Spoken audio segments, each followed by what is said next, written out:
We've had a miraculous healing, ladies and gentlemen. We had a miraculous healing. Just yesterday, we reported that Erica Kirk was far too ill to do the Q&A at the Bible in 365 podcast that she was scheduled to do. But she survived. She is doing well. Traveling is the rumor. And tonight, we might get a glimpse of her, hopefully not running her hands through the hair of the Vice President of the United States, but at the same event, the State of the Union tonight, which is the cause for us going a little early tonight. No, contrary to the rumor, this is not an earlier time slot because Candace has vacated the Tuesday 4 to 5 p.m. Central time slot. No. I would never do such a thing. No. This has everything in the world to do with the State of the Union and the State of the Union only. I would never take advantage of a vacated time slot like that is so highly popular and all that kind of stuff. No, I wouldn't do such a thing. That's not the kind of guy I am. Speaking of Candace, the whole world is freaking out. I will get to that in just a minute. The entire globe appears to be freaking out over her pending series that kicks off 24-ish hours from right now with the Bride of Chucky. The Bride of Charlie, who just happens to have weird Bride of Chucky eyes, but that's a different story. And I got an update in the Tyler Robinson trial. I'll go ahead and spoil it. I'm not going to do a segment on it because it's easy, and I already told you what was going to happen. The Utah County, I believe, has won the motion to have them removed, and they survived to fight another day. So I don't blame the defense for doing it. It's good to make the prosecution work, especially when they're trying to put your client to death. It's good to make them work on every single issue, but they did not win. The Tyler Robinson's team did not win that fight. So it looks like the Utah County Prosecutor's Office will be the one prosecuting it. It does look like Erica Kirk will be at the State of the Union tonight, and it does look like Democrats and, they're kind of like Democrats. The mainstream Republicans who are absolutely losing their mind over the Candace Owens series that's going to kick off tomorrow. It looks like they have lost as well. They look like the losers as well. But we got a lot to cover tonight. Tonight's going to be pretty in-depth. And I hope you understand where I'm going with the open. You know, these opens, sometimes they tie directly into the subject matter of the day. Sometimes they point towards where we're headed. Tonight's ties directly into the subject matter of the day. And at first, if you don't know where I'm headed or you don't listen to the whole show and you just listen to the open, you might think, man, I didn't know those were his politics. Those are not my politics. What we'll talk about are not my politics. But it's a great example, in my opinion, of someone who has a similar origin story, frankly. So we'll get to that in mere moments, ladies and gentlemen, in mere moments. I appreciate you guys buckling in with us for a beautiful, truly a beautiful Tuesday afternoon. I usually take Tuesday off. Tuesday's usually not a show day, but today's a show day. Let me get the opening statement moved over to the right screen so I can read it. Yes, I don't memorize these 1,000 to 2,000 word openings. No, friends. No, friends. That's not what I do. I cheat. I read it right off the screen. So let me get this moved over where I can get a better grasp of it, and I will be off and away with your opening statement. All right, are you ready? Are you ready, guys? Because this is your opening statement. We all know the name Alexandria Ocasio-Cortez, commonly known by her initials AOC. What we may not know is why we know her name at all. Yes, we know she serves in elected office as a congressman from New York. But how did that happen? How did a bartender and political novice defeat an experienced 20-year incumbent politician and win her first election? To find out, we have to go back to the basics. AOC was born in 1989 in the Parkchester neighborhood of the Bronx there in New York City. She's the daughter of Blanca Ocasio-Cortez, who was born in Puerto Rico and worked as a domestic worker and school bus driver. She also is the daughter of Sergio Ocasio-Roman, a second-generation Bronxite of Puerto Rican descent who owned a small architectural firm. When she was about 5 years old, her family moved from their Bronx apartment to a house in bougie and suburban Yorktown Heights. Yorktown Heights is approximately an hour north of the city. The family relocated in search of better public schools and educational opportunities. Her parents' Puerto Rican roots instilled in her a strong sense of cultural identity.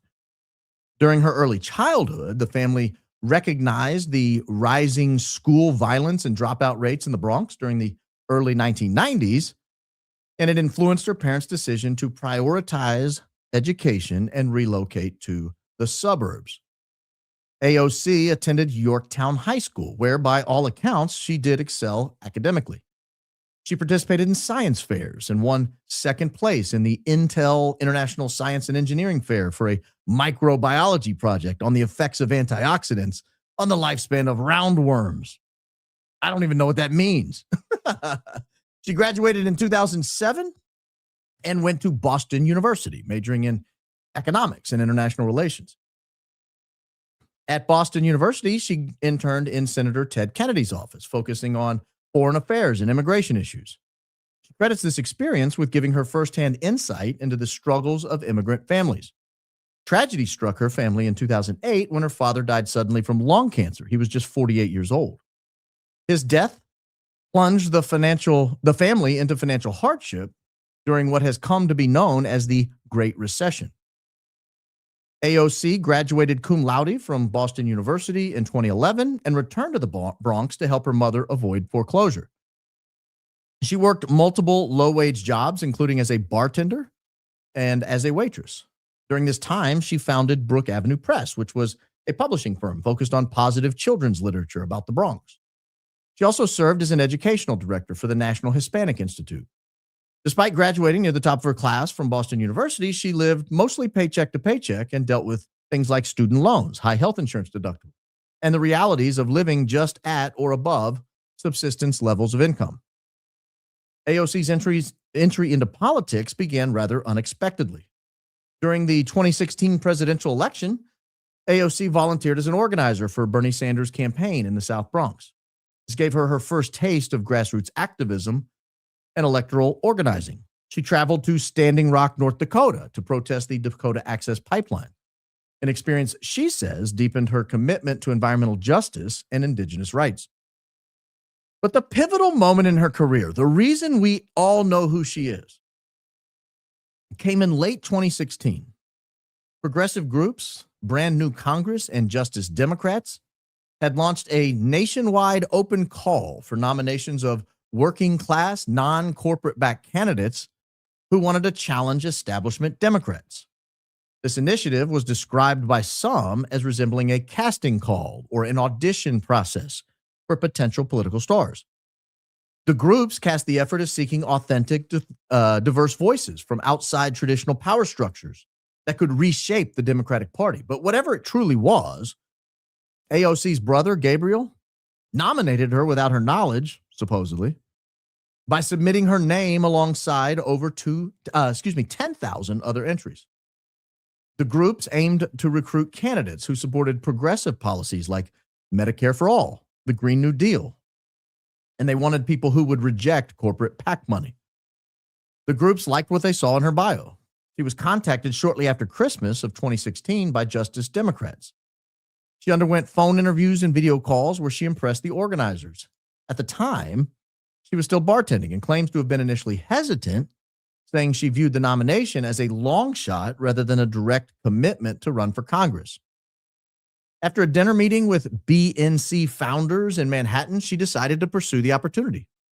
Justice Democrats unanimously selected her, providing campaign support that included things like strategy and branding. Her effort remained a long shot. It was driven primarily by volunteers and funded with a shoestring budget of about $300,000. I've lost my place, guys. Oh, here we go. Excuse me. Her opponent, by contrast, spent millions of dollars in search of winning an 11th consecutive term in the House. AOC's rise to national prominence exploded on June 26, 2018, when she defeated that 10-term incumbent, the fourth-ranking House Democrat and Democrat caucus chair in New York's 14th congressional district. She won by a landslide, 57 to 43%. Her upset was hailed as the biggest Democratic primary shock in over a decade, and it drew comparisons to a Titanic upset. Her campaign focused on progressive issues like abolishing ICE, free public college, and federal jobs guarantees, all of which resonated in the diverse working class districts spanning Queens and the Bronx. In November 2018, she won the general election against a Republican with 78% of the vote, becoming the youngest woman ever elected to Congress at just the age of 29. She was sworn in on January 3rd, 2019, and quickly became a media sensation. She leveraged social media, where she has a massive following for a politician of over 8 million Instagram followers and 12 million on X. She co-founded a small group known as The Squad, a group of progressive women in Congress that include Ilhan Omar, Rashida Tlaib, and Ayanna Pressley. Her first major legislative push was the Green New Deal, a bold plan for a 10-year mobilization to combat climate change. She argued it would create jobs, address inequality, and it gained over 100 co-sponsors and sparked national debate. Unfortunately for AOC, it failed miserably, but the notoriety she gained from campaigning for the Green New Deal wildly succeeded. Her achievements in Congress to date have been relatively modest, but they do include populist initiatives like opioid treatment funding, cleaning toxic sites, and reimbursing COVID-19 funeral costs. These are things that get broad support across the aisle. Despite winning her first election with a tiny budget for a congressional campaign, she has since been a prolific fundraiser, raising over $37 million since 2019. She was comfortably reelected in 2020, 2022, and 2024, and has been rumored to be considering a run for the United States Senate from New York, or perhaps an office even higher than that. Her rapid rise to prominence has not been without its share of controversies. Conservatives nearly universally identify her as a radical socialist. Some leftists criticize her for occasional compromises, like voting to avert a rail strike or the occasional conciliatory rhetoric. She faced backlash for attending the 2021 Met Gala in a tax the rich dress during wealth inequality discussions and allegedly hiding during the January 6th Capitol attack. Despite all this, AOC remains, perhaps to the chagrin of the establishment in both major parties, something of a cultural icon. Going into the 2016 midterm elections, her influence endures. And considering how wildly well-known and influential she is, it's hard to remember that just a few years ago, Alexandria Ocasio-Cortez was just a bartender in the Bronx whose brother thought it would be worth a shot to submit her name to a casting call looking for someone, anyone, to run for office. And that is your opening statement, an introduction to AOC. Not the highest IQ person to ever seek a congressional seat, I will admit, but accomplished in her own right. Why do I mention this? Well, wait till you find out what I have in store for you today. Because to understand the Charlie Kirk narrative, to understand how big he became, we have to go back to where he came from. We're talking about going back to the basics. We're going to go way back to the basics. And I want to start at a place where we paused yesterday at a brief, oops, sorry, didn't mean to run that in your ears if you heard it. We had a brief moment yesterday where Andrew Kolvet gave us a little tiny outline of how he came on the scene. Where did he come from? And he gave us a clue, and we had to dig it today a little bit more to figure out what he meant by this clue. And so I want to share the screen with you, let you see Andrew Kolvet retell the story he told us yesterday about how he ever came to know Charlie Kirk in the first place. We ended up bringing on the Blaze as a client. And at one point, Charlie came across the path of Johnny in Southern Florida at some event and said, "Hey, you should look into this guy. He's young, but, I think he's got a lot of energy. You should contact him. Here's his email." So I reached out to him, said, "Hey, would love to talk about maybe working with you." He basically ghosted, for a while. And eventually he had some news story that he tried to handle on his own that didn't go so well. And kind of blew up, and then he called me. Got to work with him. He reached out to Charlie Charlie did not appreciate it. He ghosted him, didn't want to have anything to do with him, go away. And then when something blew up, he thought, I should reach back out to that guy. Does that story sound believable to you? It doesn't sound believable to me either. Let me just tell you, Charlie Kirk is way more famous. Even back in, what year would that have been? 2017? Even back in 2017, Charlie Kirk was way more famous than most of us realize. I think I get a lot of emails. Candace thinks she gets a lot of emails. Do you know how many emails probably crossed the desk of Charlie Kirk in late 2017? The guy at that point was basically credited by the then sitting president of the United States, a wildly popular president in right-wing circles. He had like a 96% approval rating in Republican primary. Not the Republican primary, among Republican voters after he got into office. I mean, it's just a hugely popular guy. And Donald Trump looks and goes, that guy helped me get elected. You can't imagine what that did to Charlie Kirkstock, and you can't imagine what it did to his email inbox. And so just to recap the story, Andrew Kolvet says, hey, I was working with Johnny Moore. We have more on him down the road. Stay tuned. I was working with Johnny Moore. Johnny ran into Charlie. He was impressed. He suggested I reach out to him. So I emailed him. I didn't hear anything back. Yeah, it's probably because Charlie either didn't care, didn't like the email approach, or didn't see it. Regardless, there's nothing in that story that makes me think if Charlie was experiencing crisis, he would say, I need to reach back out to a random guy who unsolicitedly emailed me a while ago. That's who I should call to solve this problem. I won't rely on the people closest to me. I won't rely on people I know and trust. I'm going to bring in an outsider I've never heard of who just happened to cold email me one day. Guys, I don't buy the story. You don't either. I know instinctively you don't buy it either.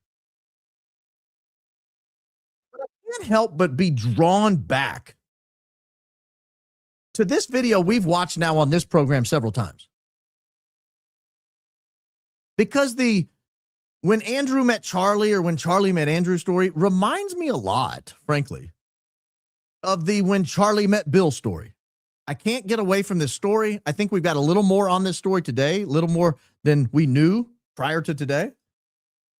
We'll get to in the later part of the program. But you remember this story? This is Bill Montgomery. Bill Montgomery is credited with being the guy who co-founded TPUSA and worked there for 5 or 6 years.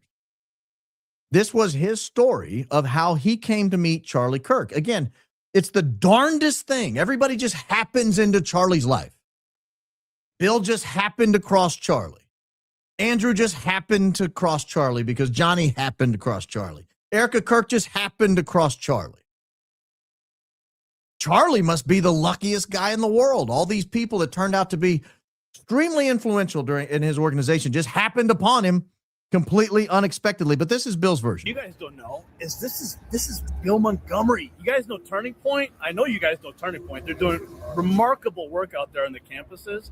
This guy is the co-founder. Co-founder, right? Co-founder. Wow. So I met him when he was 18 years old. With Charlie? Charlie. Yeah. He was speaking at Benedictine University, and there was a demonstration put on by the former Attorney General of Illinois to demonstrate to 400 high school students the difference between Tea Party people and Occupy Wall Street people. And what was interesting, they put on mock demonstrations, had 3 speakers from each group speak, and really interesting, the kids were bored silly. So as the 7th speaker was walking up to the podium, I looked at the clock and I said, I hope it isn't going to be a long speech. I turned around and I watched 400 kids going from falling to sleep to wide awake. And so afterwards, I looked at the clock, not afterwards, but I looked at the clock and it was only about 20 seconds it took for him to make these kids wide awake. I was so impressed with his message and the way he did it that I went down to him afterwards and I said, Charlie Kirk, you don't know me, but you can't go to college. He was 18 years old. He was going to go to Baylor. I said, you've got to start an organization to reach out to young people in this country. And for the next 2.5 years, he and I traveled all over the country. And because he was 18, couldn't. Does anybody still buy this origin story? Like, they've been selling this now for 14 years. And at first I bought it. I was like, man, what fortune. What amazement. Again, keep in mind, I think he was 72 on the day he met Charlie, if I'm not mistaken. Because he died at age 80, and it was like 8 years after this in 2020. So I think he was like 72 when he met Charlie. A 72-year-old guy just happens upon Charlie at some random Tea Party type meeting, Occupy Wall Street, free market, whatever, and says, you don't know me, but you can't go to college. You and I are going to shack up. We're going to split hotel rooms. You ready, big boy? No, I'm not ready, old man. Get away. You're old enough to be my great-grandfather. So that's the alleged origin story. That's the story they've been selling us for all these years. And a lot of people bought it. A lot of people have bought this story. And we'll come back to that towards the end of the program because there's a tie-in, believe it or not, there's a tie-in to that story that we've now discovered. Daisy raised a good point when we were watching that video today, prepping for the show. She said, who says I don't know you? Or you don't know me, excuse me. Who said, like, if I came up to somebody and said, you don't know me, what is that saying? That says, I know them. Otherwise, it's we don't know each other. If I walk up to you and says, you don't know me, that means I know you and I've been watching you. I've been briefed on you. But if I say, we don't know each other, that means, what is your name? I didn't catch it. But I go back to the Andrew Kolvet origin story. Oh, Charlie, he'd gotten himself in a real bind, had no idea how to get out of it. He was just cooked. Well, what was he cooked about? What was this story that was so damaging that Charlie couldn't get out of it? Well, we found it. We found the story. This is the headline in the New Yorker, and we're going to go through this story and introduce you to some of the players because I think it has a lot to do with why Charlie's no longer with us. This is the headline in the New Yorker. A conservative nonprofit that seeks to transform college campuses faces allegations of racial bias and illegal campaign activity. So this is 2017. This is the first, Donald Trump hadn't even been in office 1 year. Conservative nonprofit seeks to transform college campuses. It's facing this horrific charge of racial bias and illegal campaign activity. Again, December 21, 2017. Well, what happened? What is the allegation here? The allegation in here is that a young woman, her name is Crystal, what's her last name? Crystal Clayton. Crystal Clayton. Trying to find where her name is first mentioned. Crystal Clanton, excuse me, Clanton. She writes an email. It says, perhaps most troubling for an organization that holds up conservatives as the real victims of discrimination in America, Turning Point USA is also alleged to have fostered an atmosphere that is hostile to minorities. I'll try to make it a little bigger for you there. Screenshots provided to me by a source show that Crystal Clanton, who served until last summer as the group's national field director, sent a text message to another Turning Point employee saying, I hate black people. Like, blank them all. I hate them. End of story. That is what was alleged to have been said by this Crystal Clanton. Now, I didn't see the text message. I haven't verified it. But I had to wonder, like, who did she send it to? Well, she sent it to this guy, John Ryan O'Rourke, the former Turning Point employee who received the text messages from Clanton, requested that the messages not be used in any article or background information concerning Turning Point, and declined to comment on them. Kirk said in an email that Turning Point assessed the situation and took decisive action within 72 hours of being made aware of the issue. Soon after, Clanton left the organization. This is important right here. While Kirk served as the public face of Turning Point, Clanton, the woman who sent the text messages, its former field director, acted as its hands-on boss, according to former employees.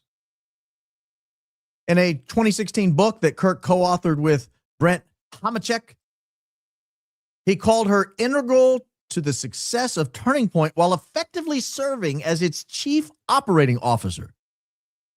He added, the Turning Point needs more crystals. So does America. So that's an interesting dilemma he's found himself in. And it led me to raise what I thought was an interesting question in response to it, or a pertinent question. If John Ryan O'Rourke doesn't want the text messages published, if Crystal Clanton doesn't want the text messages published, who published the text messages? How did they get to the New Yorker? A text message is a two-way conversation. I grab my telephone, doop, doop, doop, doop, doop, bada bing. You grab your telephone, boop, boop, boop, boop, boop, bada bing. Oh, I've been texted. No one else is involved in the text message. It's them and it's you. So how did they land in the hands of the New Yorker? How did the New Yorker get a screenshot of the text messages? I don't know the answer, by the way.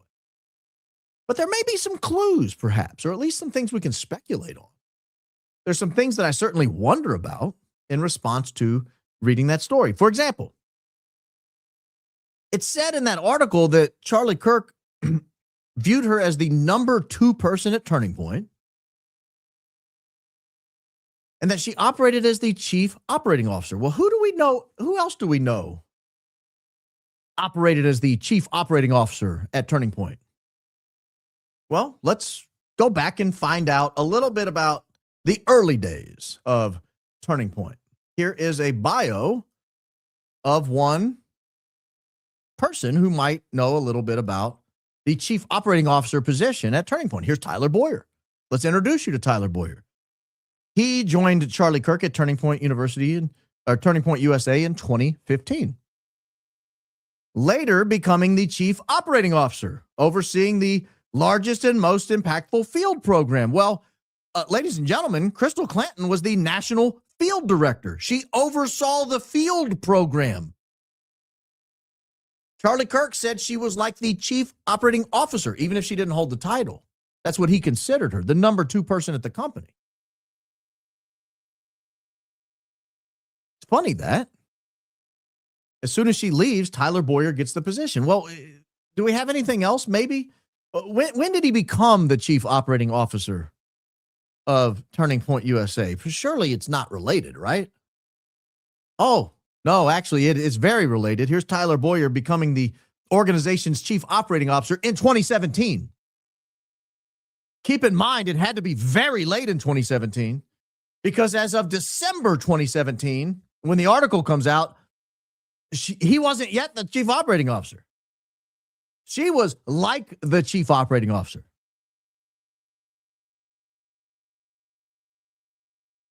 So it seems at least you have this connection. You have this tenuous connection between Crystal Clanton leaving and Tyler Boyer ascending. And you have this weird situation where we have this national story breaking where TPUSA is on the back foot. They're being called racist. Text messages are leaking. Now people, because they're investigating them for these allegations of racist text messages, they're looking into their finances. Sounds a little bit like what they're going through now.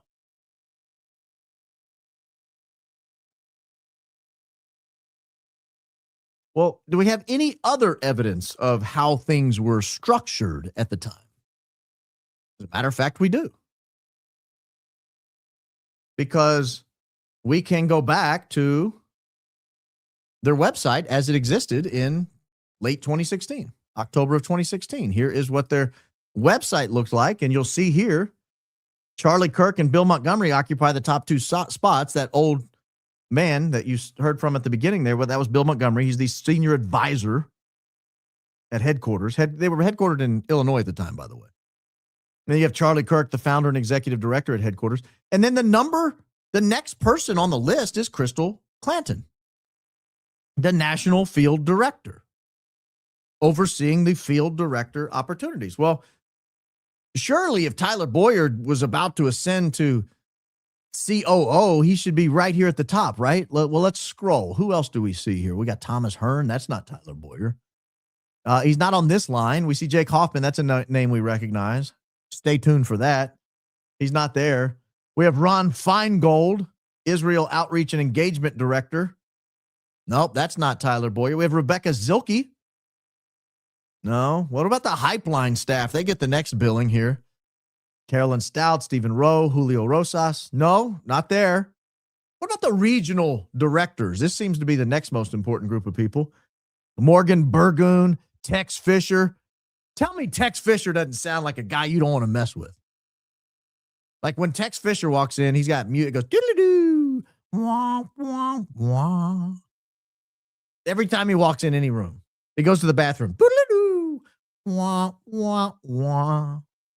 Got Helen Heath, Matt Lant. Where is Tyler Boyer? He works here, right?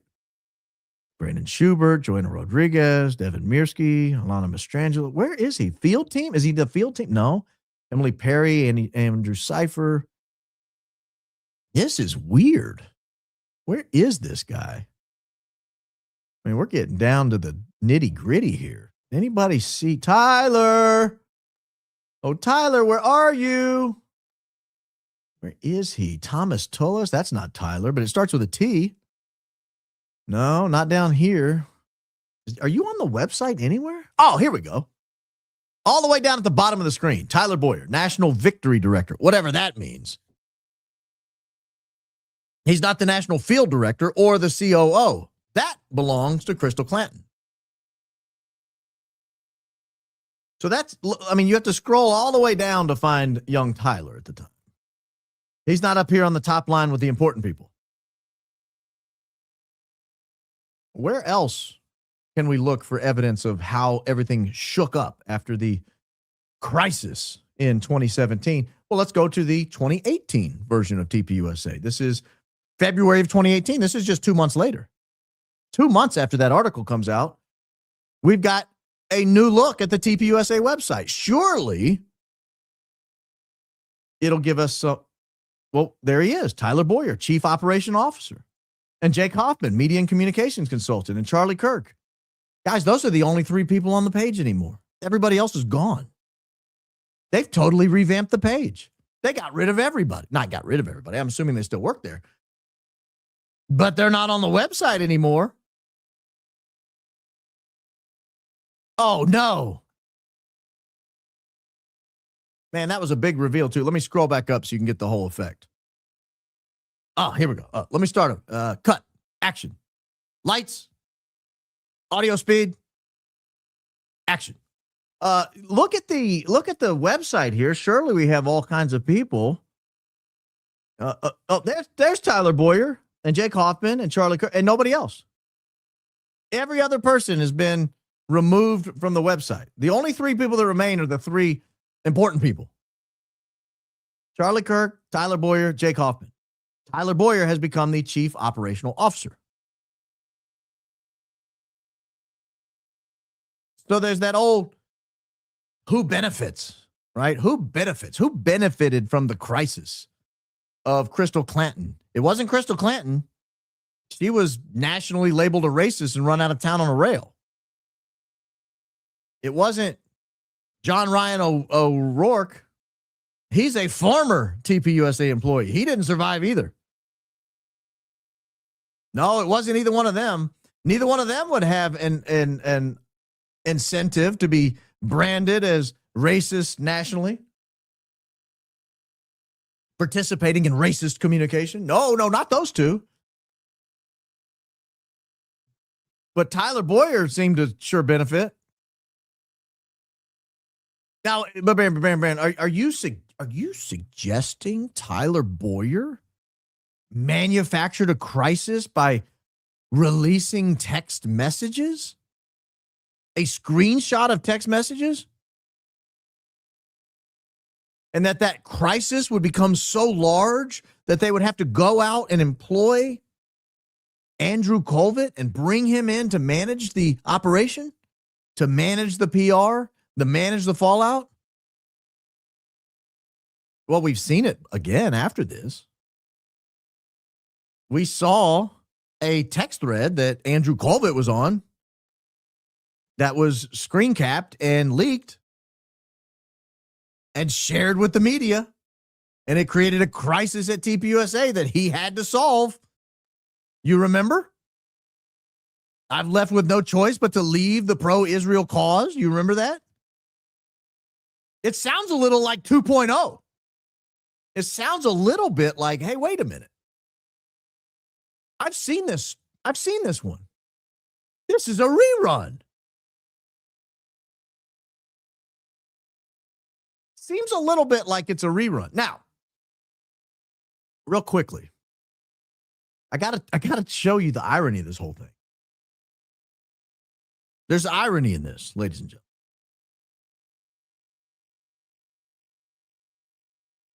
Justice Clarence Thomas. You guys know Justice Clarence Thomas? Not a white male. Very clearly, he's not Asian. He's not Mexican. He's black. Guess who he's referring to when he says his nearly adopted daughter becomes his law clerk? Crystal Clanton. Justice Clarence Thomas gave Crystal Clanton a home and a job after she left a conservative youth organization in controversy. Then the justice picked her for one of the most coveted positions in the legal world. She was just 22 years old when she left TPUSA. And then a few years later, she was announced as a Supreme Court Justice law clerk. And let me tell you, this is not like clerk in the sense that you're running papers around town. The Supreme Court Justice law clerk is the single most coveted legal position in America.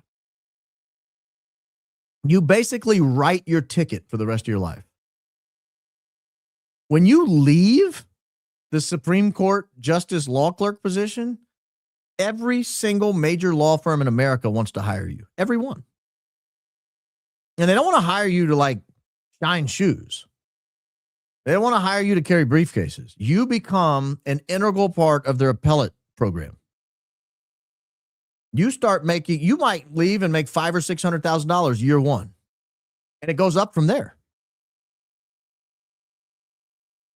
She was 29 years old by this time. So this is 7 years after the debacle at TPUSA. It says the Thomases and Miss Clanton, a 29-year-old conservative organizer turned lawyer, have built such a close relationship that the couple informally refer to her as their nearly adopted daughter. Mrs. Clanton, who was previously accused of sending racist text messages, including the one that read, "I hate black people," has lived in the Thomas home, assisted Mrs. Thomas in her political consulting business, and joined her girls' trip to New York. It was 2019. They encouraged her to enroll in law school. He taught at the law school where she attended. She got a full merit scholarship. I imagine his letter of recommendation had a lot to do with that, but I don't know. But it is one of the most, I'm not even going to say one of, it is the most coveted legal job in America. Period. End of story. There's no job like it. There's no in-house counsel job. There's no private law firm job. There's no job like a Supreme Court clerkship. The blow-up led to the departure from the group she helped to build, TPUSA, which seeks to increase the influence of conservative students on college campuses. This is a remarkable turnaround for Miss Clanton. A remarkable turnaround for Miss Clanton. One that's so remarkable, you wonder, how did it happen?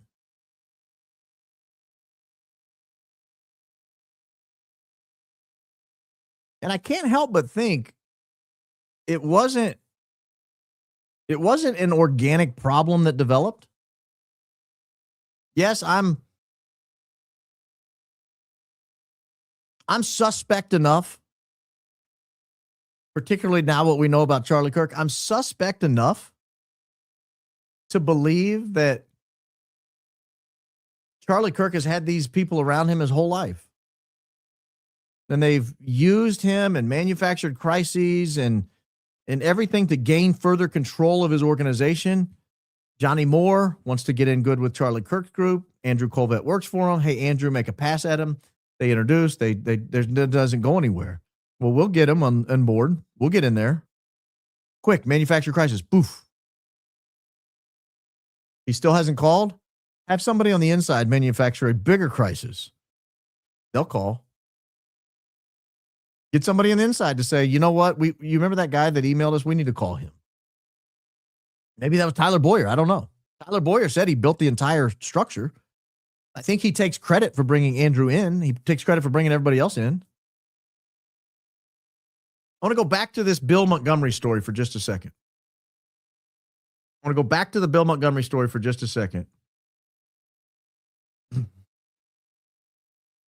Because I think I figured out how Bill Montgomery might have been, just happened to be in that audience anyway. Well, I want to replay this for just a moment.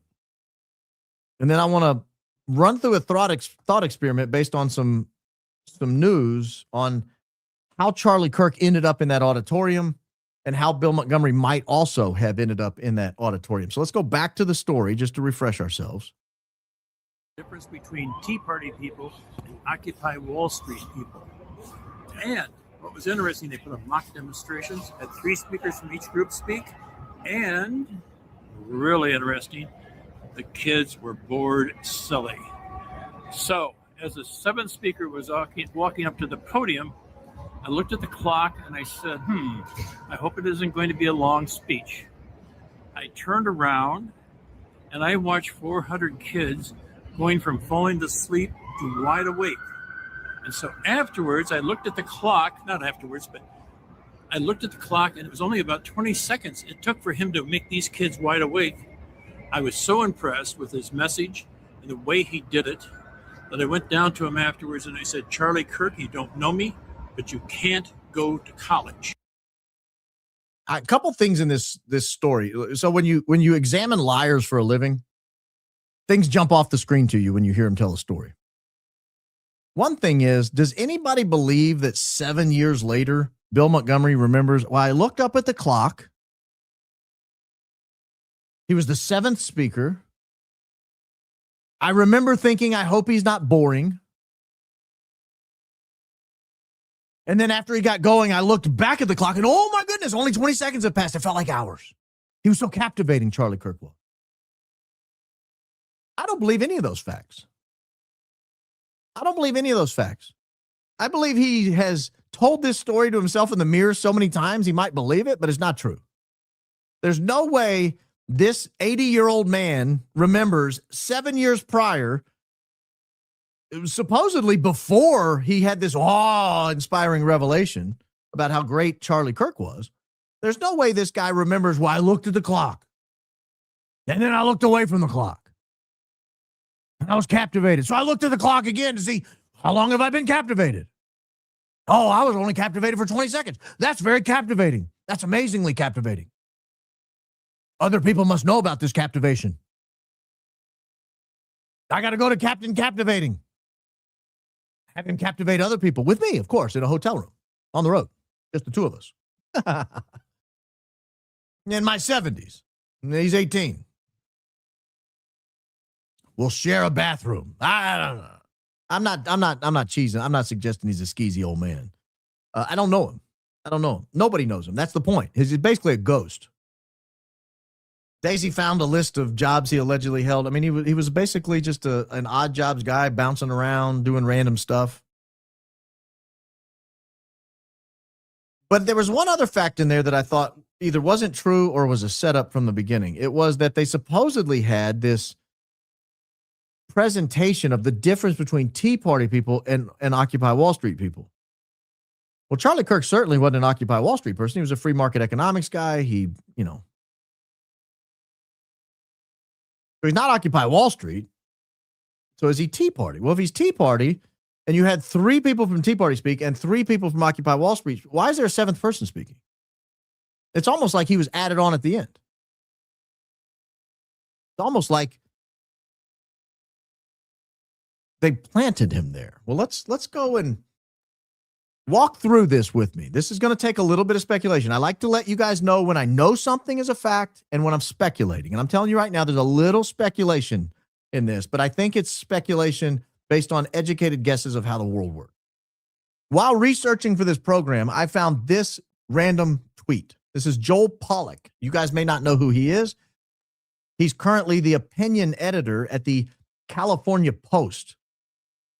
I'll tell you, for 15 years, he was the editor at Breitbart News. We'll talk about that in a moment. But either way, this is the photo Charlie Kirk sent me when he was in high school and was looking for help countering bias in his economics class. It's SOS Liberty, the precursor to Turning Point USA. He had been inspired by Andrew Breitbart. Well, a lot of us were inspired by Andrew Breitbart. We encouraged him to write An Extraordinary Life. This was posted again 5 days after Charlie Kirk passed away at the tender age of 31 years old. It is just Charlie Kirk and some classmates. This is the original forerunner to Turning Point. This is what Turning Point looked like before it was Turning Point. This was SOS Liberty. Charlie sent him that picture when he was in high school. And he was looking for help countering liberal bias in his economics class. Do we have evidence? As a matter of fact, well, let me show you this real quick, just to, because I like to prove what I say. Here is Joel Pollak's bio on Wiki.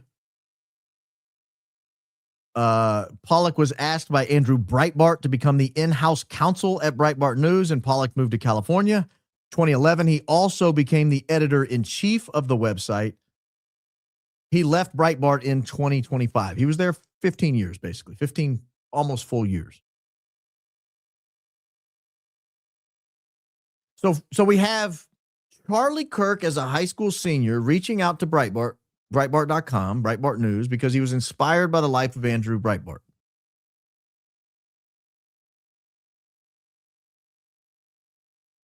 Joel Pollak gets it. Again, how many emails do you think Joel Pollak gets? A lot.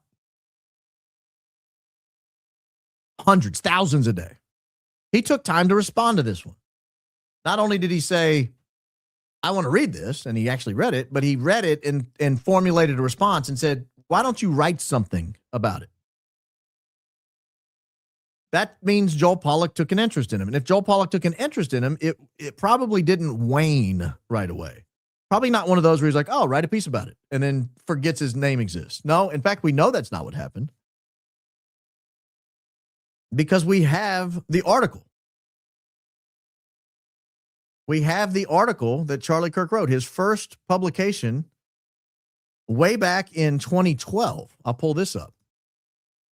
Try not to be worried because Paul Krugman is going to be staring you in the face when you see this article. It's like getting hammered. I got to give you a trigger warning before it comes up. But here is the liberal bias starts in high school economics textbooks. This was written April 26th of 2012. When are we told that Bill Montgomery just happened upon a young 18-year-old Charlie Kirk and encouraged him, don't go to college? We're told that happened in May of 2012. This is it's actually admittedly a pretty good article. All across the country, I'm not going to read the whole thing. I'll just read a couple sentences. All across the country, students are studying for advanced placement exams in the middle of May.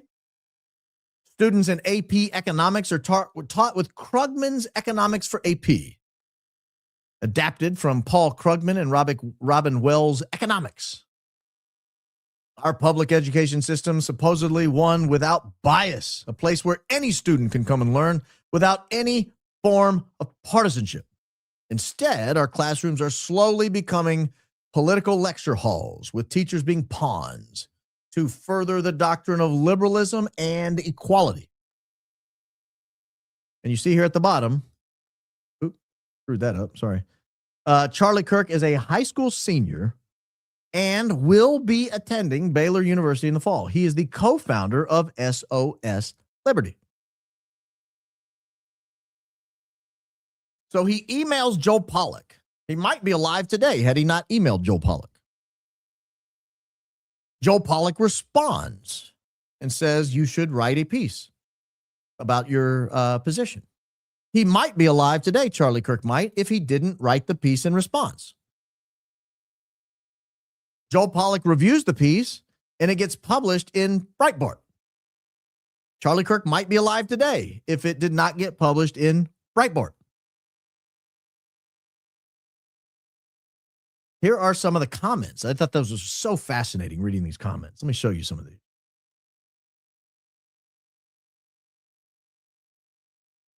These are great because it kind of foreshadows what happened to him. This is just 14 years ago. Here are some of the comments. Great article. Let's see. There were several in here that talked about you should be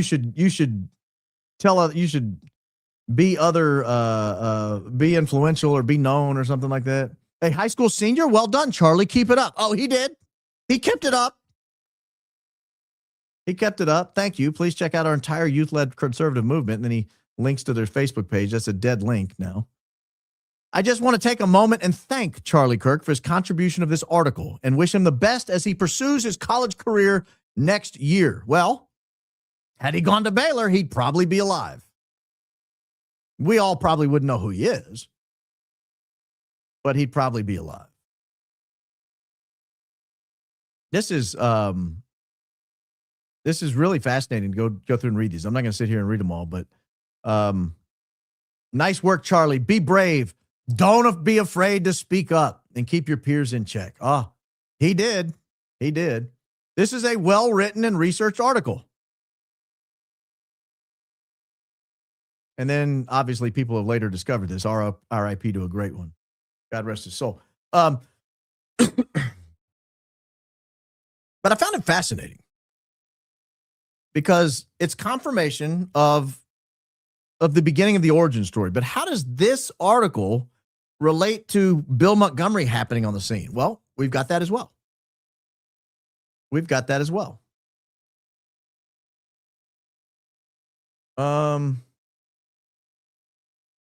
Here is from the Encyclopedia Britannica about TPUSA's origins, or from Britannica. I guess it's the Encyclopedia. It's the only other time I've heard the word Britannica is from those old 1980s commercials about the Encyclopedia Britannica. So I just assume it's the same, maybe different, but this is an article on Britannica about TPUSA's beginnings. Kirk founded Turning Point USA when he was 18. During his last 2 years of high school, he had been turned on to conservative politics by listening to conservative pundit Rush Limbaugh's radio show. He was a Rush baby. Toward the end of his senior year, Kirk wrote an op-ed for Breitbart News in which he criticized the influence of Nobel Prize-winning economist Paul Krugman on his AP economic textbook. This led to an appearance on Fox News and a speaking engagement at Benedictine University in Illinois. So we've long speculated, how did he end up at Benedictine University? How did Charlie Kirk end up on Fox News? How did this happen? Well, it doesn't state it directly, and so that's why I'm saying I need a little bit of time to speculate here. There's a little speculation here. But it seems to me that what's happening is you had a recognition by Pollock when he receives the email that this guy's different. He's special. He needs to be followed up with. Go ahead and write a piece. And then he gets the piece and he thinks, wow, this is a good piece. I'm going to publish it. I doubt some random little sliver of an article that just got a few hundred views on Breitbart actually led to an appearance on Fox News. I'll spoil the surprise. I actually, at one time in my life, wrote for Breitbart News many, many years ago. I wrote in the sports pages. They weren't good articles. Don't bother going and reading them. It's a weird story how it happened. A guy I knew went to high school with Steve Bannon. Steve Bannon at the time was the editor or the head guy at Breitbart, kind of running the show over there. And he hired his high school peer to run the sports page, to run the Breitbart Sports. I don't even know if there's still a Breitbart Sports, but at the time there was something called Breitbart Sports. And my friend gets the job and he says, oh my gosh, now I got to have people produce content. Can you help me produce content? And so I wrote a bunch. I mean, I would just sit there and pump out articles, boom, boom, boom, boom, boom, boom, boom, boom, boom, boom, boom, boom, over and over and over. Some of them had my name on it. Some of them just said staff. Some of them were taken by other people and punched up. It didn't pay well. It was like 15, 20, 25 bucks an article, depending on how many clicks it got. But I saw the back end of Breitbart and I knew how much traffic they were getting. It was miserable. It really wasn't much. They were existing almost solely on donations, not advertising. They would have a couple stories here and there going viral, but they trust me, nobody was reading Breitbart. Very few people read Breitbart. And so if you looked at that, it had a few dozen comments at most 14 years ago. There's been a few added since. This was not something that went viral. This was not a national sensation. This is not something where Fox News got a hold of it and thought, holy cow, we have something special on our hands here. We should reserve national television for this guy. No, that's not how that works. Somebody spotted Charlie somewhere along the line in this process. Somebody spotted Charlie and thought, let's see how he writes. And they got an article. They're like, that's pretty good. Let's see how he does on television. So they throw him on Fox News a couple times. He's all right. Let's put him in front of a live audience.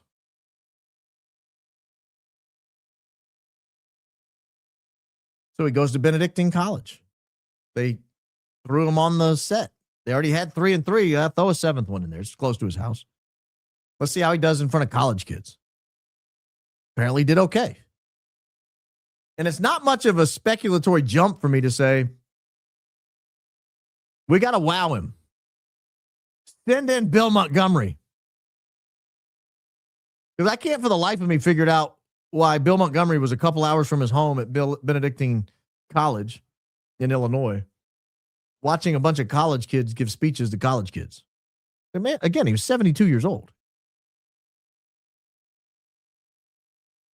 If that story's even true, it may have been that he was running through this audition process, and that's why I opened with AOC, because this was kind of an audition process. It may have been that they ran him through this audition process. Let's see how he writes. Let's see how he does on television. Let's see how he does in front of a live audience. If so, let's make an approach and let's make him an offer. We'll give him an organization. We'll give him some money. And that's what happened. He ended up with an organization. He and Bill Montgomery founded TPUSA. Again, keep in mind, it's a little weird because he already had an organization. It was called SOS Liberty. He had just founded it in April, about the time he writes the Breitbart email.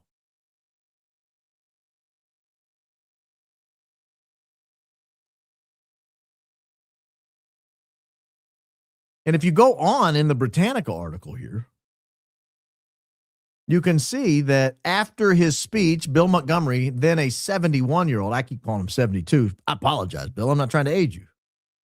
Trust me, as someone who Coach Colin refers to as 67 years old, I was listening this morning and he called me grandpa. I'm listening, Coach. I may not be in the comments, but I'm tuned in.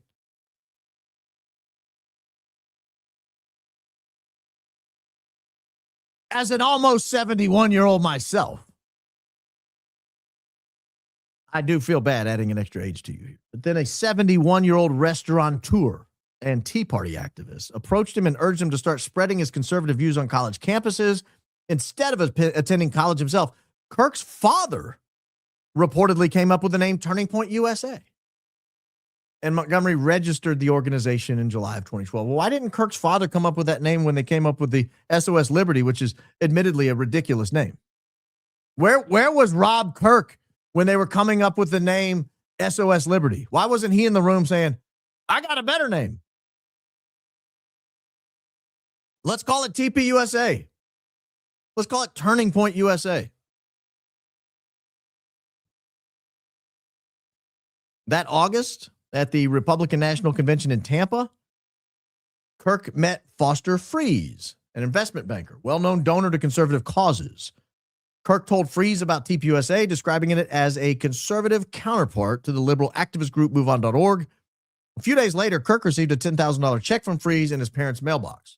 The rest, as they say, is history. How many 18-year-olds go to the RNC and land meetings with billionaires or investment bankers or where? I mean, he was obviously very wealthy. I don't know how anyone, I mean, if this was like a Hollywood movie, if we'd never heard the Charlie Kirk story and they tried to sell us this, we'd be like, no, stop it. There's so many plot holes in this. You guys, you can't expect people to buy this. You can't expect people to buy this. No one's going to buy that an 18-year-old senior writes an email to his favorite news publication complaining about liberal bias, and they say, well, you should write an article about it. Okay, here's an article I wrote about it. Blah, blah, blah, blah, blah, blah, blah. Oh, that's a good article. Literally tens or maybe 25 people or maybe 100 people read it. You should be on Fox News at 18 to talk about finances and economics. That's exactly who people want to hear discuss economics. 18-year-olds. I don't want to hear from seasoned people who understand the stock market. I don't want to hear from people who can break down the Laffer curve. I want to hear from an 18-year-old high school student. That's who I want to hear from on Fox News. And then after his Fox News appearance, you should go to a local college campus and talk to college students, even though you're in high school, authoritatively.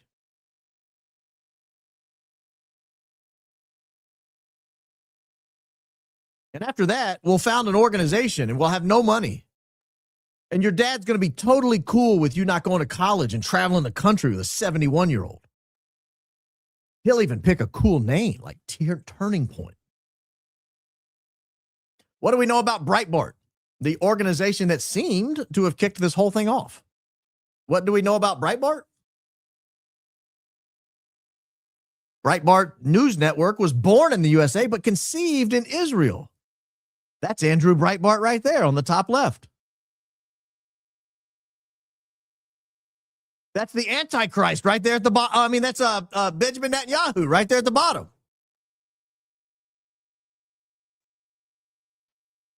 A lot of people don't realize this, but Breitbart News Network really got its start in Jerusalem. It was the summer of 2007. Andrew had just been invited to tour Israel as part of a media junket. Isn't that interesting? I agreed to tag along as his lawyer and best friend. What neither of us knew at the time was the trip would change our lives and give us the inspiration for Breitbart News Network. Hold on, there's a great line in here if I can find it. One thing we specifically agreed on. One thing we discussed that night was our desire to start a site that would be unapologetically pro-freedom and pro-Israel. We were sick of the anti-Israel bias in the mainstream media and J Street. By launching Breitbart Jerusalem, the journey comes full circle, and a promise between two friends is fulfilled. And in a very real sense, Breitbart News returns to its roots.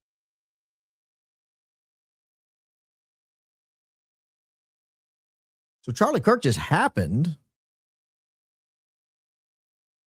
to send in an article to an organization whose founding mission was to be decidedly and, what did he say? Unapologetically pro-Israel? Unapologetically pro-Israel. And by sending an email to the unapologetically pro-Israeli editor, Joel Pollack, himself unapologetically pro-Israel. It happened to kick off a series of events in rapid succession. I mean, just a couple of months that took Charlie Kirk away from Baylor University Baptist School. It'd have been great there. And on the road to what TPUSA would become. Let's go back to that staff listing in 2016. This is before a lot of you knew who TPUSA was. Oh, I can't get there. It's saying I got too many requests. Let's try a different browser. I don't know if it's going to work. Archive doesn't like my mini request to, no, it's not going to let me pull it up.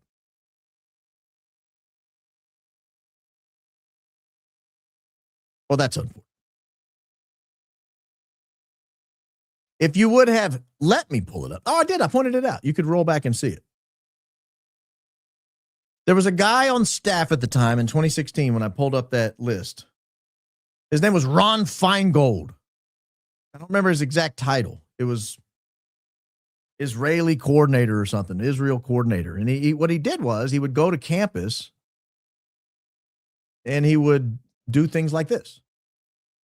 This is 2016. Keep in mind, at this time, TPUSA has a mission that does not involve really politics. It's just supposed to be economic liberty. But this was the article that I first found Ron Feingold's name in. Israeli and Palestinian activists go head-to-head at George Mason University.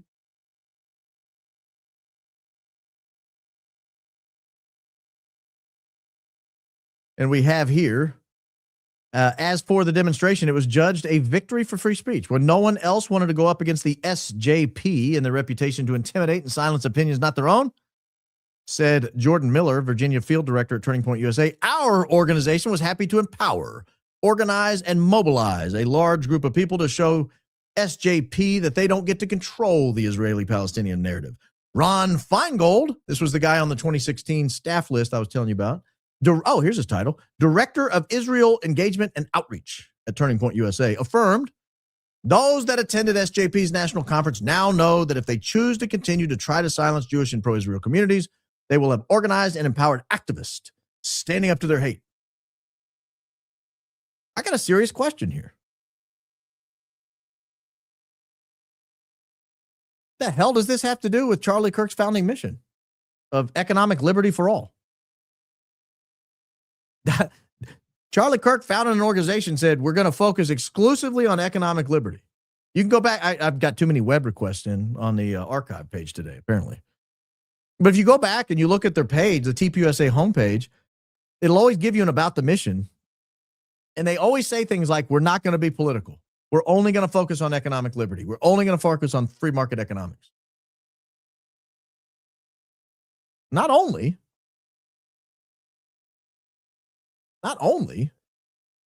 you seem to be focusing on this issue also out of the blue. Like you're not focusing on anything else but this issue.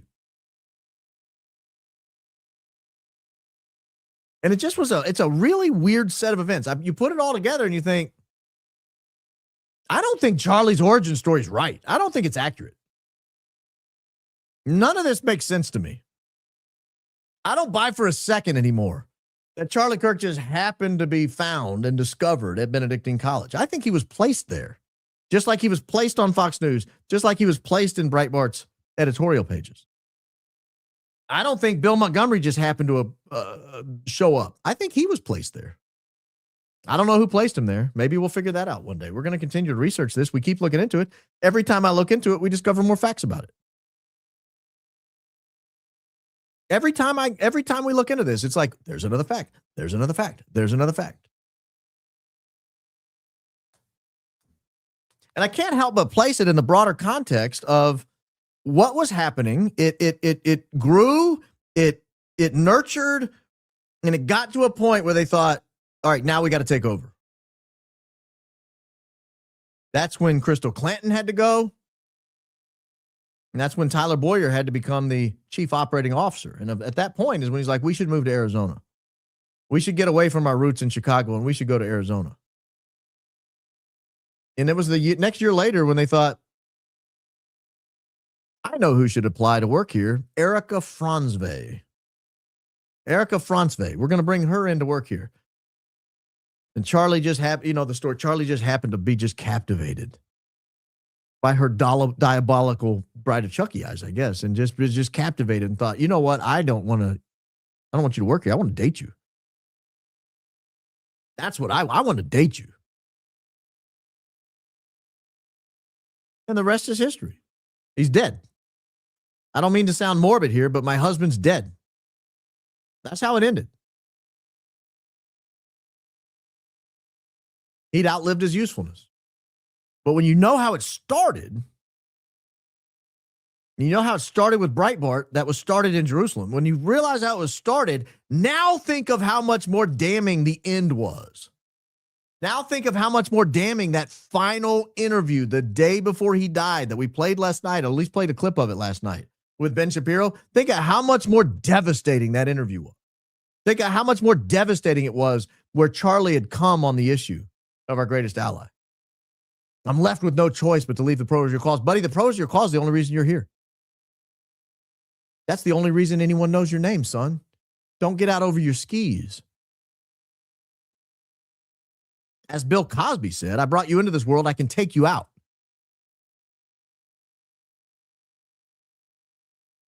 I think that's what happened.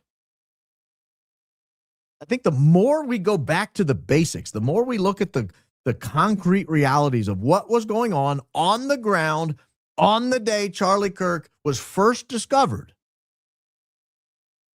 it was no accident at all. This organization, in my mind, was probably already set up and getting ready to go. They just needed a person to plug in. Who knows how many other people they'd approached? Who knows how many other people Bill Montgomery had talked to? Who knows how many other people, a dozen, 2 dozen, 5 dozen other people in the country had talked to? And they were all like, skip college. You're out of your mind. I want to go to college. I'm a smart kid. I have dreams of being a doctor. I want to be an accountant. I want to be a nurse. You got to go to college to do those things. It's not to say you got to go to college to be somebody. That's not what I'm saying. My point is, he wanted to go. He wanted to go to West Point. He didn't get in, so now he wants to go to Baylor.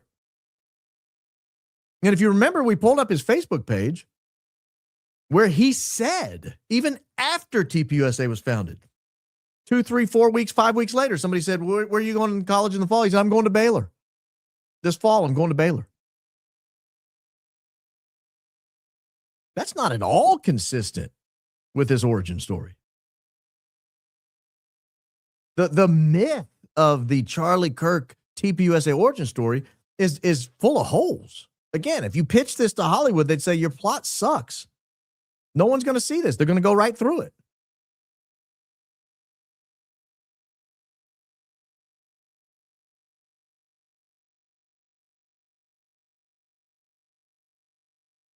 And I look at all the leeches around him, all the people who've been sucking off of his dead corpse, still running the Charlie Kirk show. His wife, who will now be the guest of honor at the State of the Union tonight in 2.5 hours.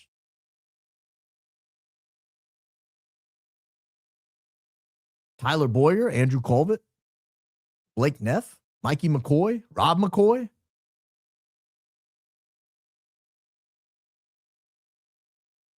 The only reason you know any of these names is because Charlie Kirk lived and died.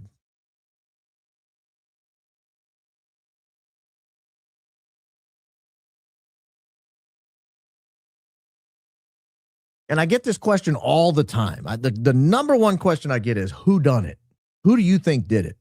I get it in various formats. I get, well, give me your top 5 people you think just had to be involved, or give me the people you knew, like the tier 1 people you absolutely know are involved, and give me the tier 2 people you suspect might be involved. What was the mechanism that took him out? Was it a weapon? Was it a long arm? Was it a microphone? Was it electricity? Was it somebody just choke him out? Well, what happened?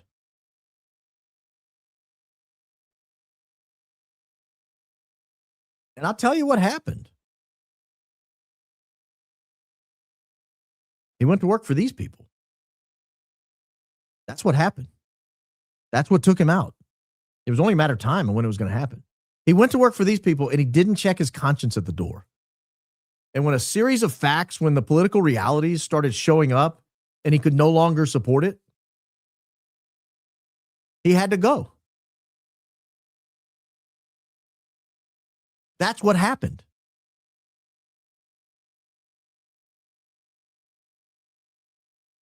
It wasn't some LGBTQ kid on a roof with a long arm.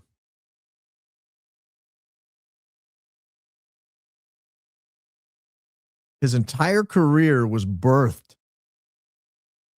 in service to our greatest ally. And the moment he was walking away from it, he died. Like a mafia guy who said, I've had enough killing.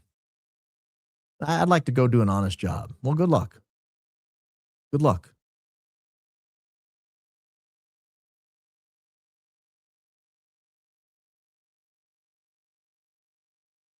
I just wonder how different his life would have been. I think about this a lot. Like you see people on television, like Bill Clinton.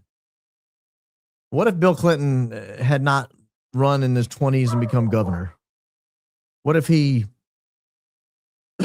just went to work at some law firm? What would his life have been like? What if Hillary Clinton had married somebody else? What if George Bush's father wasn't in government service and his grandfather hadn't been a bigwig and he was just some random guy born in Texas or wherever, and he was just a Texan? Think about basketball players, right? Kobe Bryant. I mean, hugely famous. Michael Jordan. What if they didn't play basketball? What would they have done? Like, is Kobe Bryant going to be 6'8" working at Taco Bell? Leaning out the window? Like, what is he going to do? You go be an accountant? You walk in, he's like, I got your 1040s right here. All I need is your John Hancock there and there, buddy. We'll get this wrapped up. You got a refund coming your way, $612. Don't spend it all in one place, young man.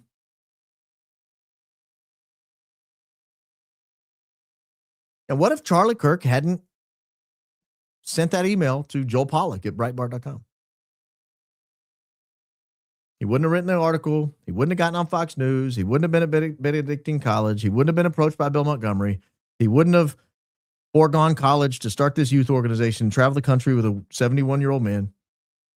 He wouldn't have been at the RNC in August. He wouldn't have met Foster Freeze. He wouldn't have gotten his first taste of fundraising success. Yada, yada, yada, as they say in Seinfeld. He's not at Utah Valley University on September 10th, and he's got his neck. He's got a whole neck. It's put together still. No holes in the neck. I don't know what he would have done. I don't know what he was planning to study at Baylor.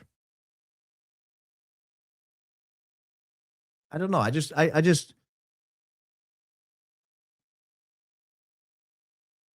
the more I dig, the more I feel that see it from the beginning. I could see it from the beginning. All right. I'm going to get moving early tonight because I want to be done at a hard cap so that I have time to eat dinner, see my family and all that before the State of the Union kicks off at 8 o'clock our time, 9 o'clock Eastern, 6 o'clock Pacific. You overseas people, you're going to have to probably watch it on YouTube or something. But Baron, thanks for doing the show today. We all appreciate your time and efforts. Keep up the great work. Yeah, Tuesday's usually my day off. I'll admit it was a little weird. It was like working on Saturday. So I appreciate you appreciating, because I appreciate your appreciation. On the EKCK fight or conflict leading up the night before the Big Bang, if she had prior knowledge, she likely felt subconscious guilt and created a series of false conflicts to push him away. I thought about that. You know, it's like when you're going to quit a job and all of a sudden you start fighting with everybody there. You know you're about to put in your notice and all of a sudden everybody rubs you the wrong way. I had one friend, actually this is funny because when I decided finally I was going to do this full time and leave the practice of law full time, I was talking to a friend of mine who has his own YouTube show and does very well for himself. It's not politics. It's instructional in nature. I don't want to tell you who it is, but he does like instructional videos. That's all I'll say. But I was talking to him like, what do you think? And he said, the Lord's going to let you know when it's time to move on. And so then when I'd kind of made the decision, we went over to his house and he was like, well, so you made a decision? I said, yeah. And I said, it's really convenient because I got an argument with somebody at work the other day and it kind of got heated and he said some hurtful things. I probably said some hurtful things back. And he said, the Lord's telling you it's time. And I wonder to what extent the Lord's telling me it's time or the Lord gives you that sense of maybe what Erica was experiencing that last night. Well, I know it's over, so now I can say how I truly feel. Baron, Greg Lake reported the court documents show the Utah County prosecutor was at UVU less than an hour before the bang. Is that normal? Who directs an investigation, the sheriff or the prosecutor? They both do. I mean, I'm assuming Utah's like a normal state. I don't know. The more I read about it, the more I wonder. But in most states, the sheriff or the law enforcement agencies, they do an investigation. They do an investigation sufficient to turn it over, and then the prosecution office also continues the investigation, sometimes with or without the assistance of the sheriff's office. So the answer to your question is both. The answer to your first question, is that normal? I don't know. It's a little unusual, I'll tell you that. I'll decide whether or not I trust Andrew Kolvet if he can explain why the private jet he usually travels on tried to disguise it overnight in Page 99 and a 70-minute visit to Aspen the next morning. Is that true? Is that what happened? What do you mean tried to disguise? Like turned off a transponder or something? I'm looking up Page on that date real quick, ladies and gentlemen. I'll bring you in when the time is right. Page Municipal Airport. Arrivals. Earlier flights. September 9th, you say. September 9th, you say. Now we are ready to look together. This is the Page Municipal Airport. Which flight are you saying he's normally on? A tail no. Oh, there it is right there. Regency 872, right? I think that's it. Let's look at the aircraft info. We shall look together. And we'll go back and see if he can figure out what he's talking about, where it went. Goodness gracious, this is a lot of data. This flight moves, baby. I hope this is one well-maintained plane as much as flights. Okay, here we go. September 9, Santa Ana to Page. Page to Aspen. Aspen to Santa Rosa to Santa Barbara. Well, that flight was landed at 3:01 the day before. And then it went to Aspen at 7:14 Aspen time. And it stayed there and then went to Santa Rosa at 9:36 Santa Rosa time. And then Santa Barbara at 1:40 Santa Barbara time. So he couldn't have been on the plane on the 10th, I don't think. Because if that's the case, then he would not have been available to do the first hour of the Charlie Kirk show then. A good catch. Good catch. I'll have to dig into that a little more. Thanks. That's an interesting catch. Also, November 40 Juliet Delta attempted to disguise multiple trips from Scottsdale to Fort Bliss on August 5. If you can pin down the frequent flyer on that flight, I'm going to need to know why the military base. Guys, what's going on here? How are you coming up with all this? We were looking at planes forever. I'll pull it up. We'll look together real quickly because this is fun. And we got a little extra time tonight. N40 Juliet Delta. So let me pull it up here. We shall look together. Scottsdale to Fort Bliss, August 5. Here is August 5. Scottsdale to Clovis, Clovis to Scottsdale. Scottsdale to Ruidoso, Ruidoso to Scottsdale. Is Ruidoso considered Fort Bliss? Ruidoso Airport is in Sierra Blanca, New Mexico. That doesn't look like Fort Bliss to me. I don't know what you're talking about. I don't think those facts are correct. Fort Bliss is in Texas. So I'm going to have to challenge the set of facts, the premise of your question there. I was chatting with Grok today, and even Grok thinks EK is suspect. My guess is red. Christ is king. Red it is. Red it is. I wouldn't take AI's version of whodunit. I mean, we're doing our own investigation here. Let's leave Grok out of it. The lady doth protesteth too much. Talking about Erica? Did you see Lionel today? He was on a roll. Adfleet should glean something out of it. No, I didn't see it yet today because I was working on today's show. I do watch Lionel, though, at least the clips. I'll watch it tonight. Thanks for the tip. 2 legal questions. 1, does the current gag order apply to EK? In theory, it applies to any lawyer or witness. They should be instructed to comply with the gag order. If that gag order is still in effect, I assume it is. So, to the extent she'll be a witness, yeah, maybe. 2, doesn't everyone at the crime scene, especially those in the SUV, have to submit a crime report? If so, are they available and accessible? I don't know the answer to that. But any kind of written report on the crime is not going to be available as long as it's being investigated. Love the red hoodie. Go Dogs UGA. This is an Indiana red hoodie, sir. Don't get carried away. But Baron, God bless you, brother. Christ is king indeed. Christ is king indeed. Baron. No. I couldn't resist any longer. Became a member tonight because I just had to know what you guys are up to in there.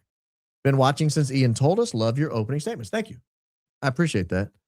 I think you'll enjoy the membership. We have fun over there. I think I'll do a member show maybe as early as tomorrow, but probably Friday if I had to guess. I could probably do one tomorrow. I've got 2 things lined up for Friday that I have to do. So it may be tomorrow. I may do a member show tomorrow, a quick one. I say that, then they go 4.5 hours. Did I see Bongino say about looking at Erica? I don't see anything Bongino said. He's weird. And I'm not convinced that's really him. If it is, he looked like his face looked like this. It's hard for me to take him seriously when he looks like this. What did you do to your face, Dan? It's weird. Why is it not moving? Your whole face doesn't move anymore. You used to have a distinguished look about yourself, Dan Bongino. I shouldn't be too hard on him. I think one of his kids goes to Auburn. I see him at basketball games and football games.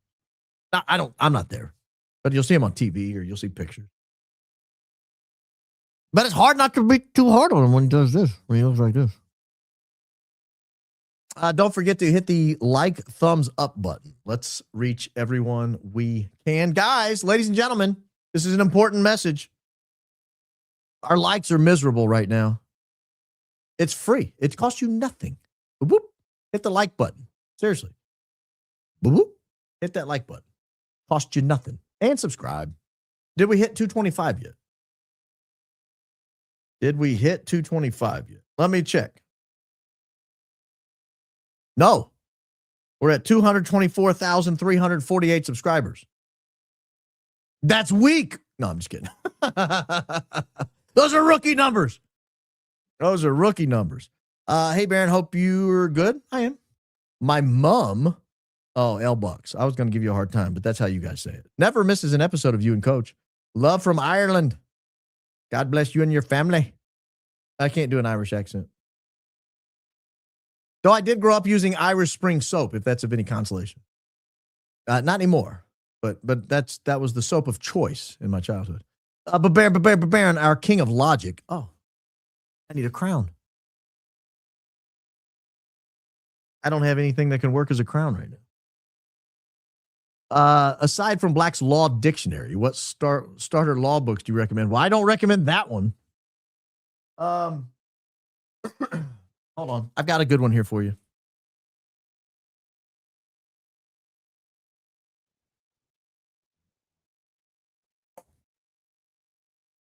This is a little heady, but it's not long. So even if you have to read a bunch of stuff over and over, it's pretty good. It's James Willard Hurst, Law and the Conditions of Freedom. Law and the Conditions of Freedom. This will not make my top 10, but it's not a bad book. Not a bad book at all. it's in the 19th century United States, but it'll give you an idea of kind of how the law works. Oh, I had another good one for you. Hang on. The only reason I'm grabbing the book is because I can't remember the titles. Hold, please.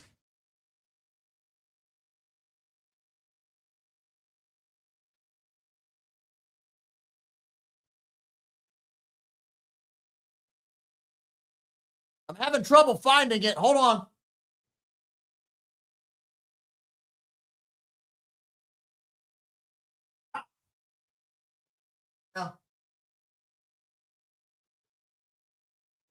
This one's a little thicker. And I don't love it. It's left wing, but it's really kind of a cool book if you want to know. This is called The Politics of Law. It's a thicker book, right? It's not an easy read. And again, it's left wing.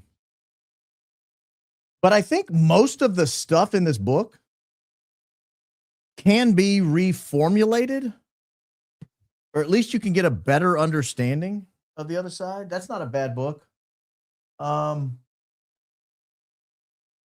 I had one more I was looking for, and I can't find it. Maybe on a different bookshelf. Anyway, they're both good books. I'll tell you what, though, it's pretty dry, the law. It's a pretty dry category of literature. It's not a page turner.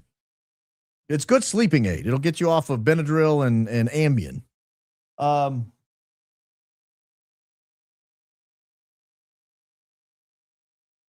Judge William Rehnquist wrote a good one. I'm looking for that, too. I think it's called The Supreme Court. Justice William Rehnquist wrote it. Yeah, I can't find it. It's called The Supreme Court. Oh, it's right here. This wasn't a bad book either. The Supreme Court by Justice William Rehnquist. That was actually pretty good. Oh, I know a good one. Oh, hold on. Richard Posner wrote it. It's called, what was it called? Richard Posner books. It was called, I read it. I can't remember it. Let me see. I've got all his books pulled up. Oh, Overcoming Law. I don't have that one. I know because I read it while I was in law school, actually, for independent study credit. It was called Overcoming Law. It was excellent. It actually was pretty good. He's a good writer. Richard Posner. He's a judge on the 7th Circuit Court of Appeals, or was. I don't know if he's still alive. A very learned man, very distinguished judge. Probably one of the more influential right-wing judges to really never be seriously considered for a Supreme Court position.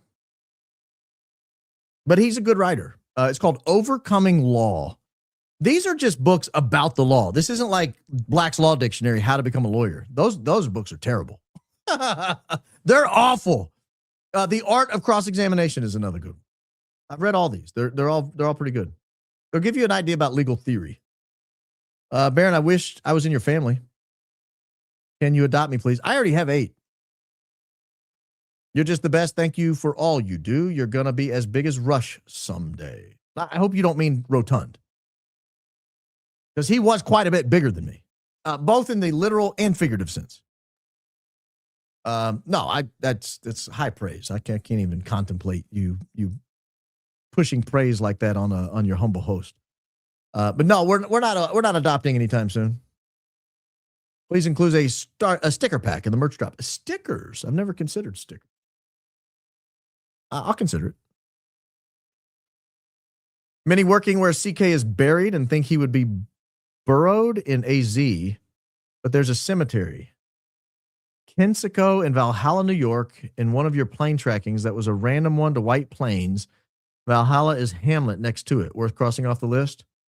It's interesting you mentioned that. How far is Valhalla from Ithaca, New York? Valhalla, New York to Ithaca, New York. Someone else tipped me off that he might be in New York State. Someone else tipped me off that he might be buried in New York State. And I don't remember the exact nature of the tip, or I'd tell you. I'm not trying to gatekeep it. I just don't remember what it was. But I remember looking it up and thinking, why would he be there? I was digging through his family tree. Like, does he have ties to the area? But you're not the first person to suggest he might be buried in New York State. It had something to do with somebody at a funeral home, may have some order at a funeral home they thought was for Charlie Kirk, and they don't ship, like, so he would have had to be local.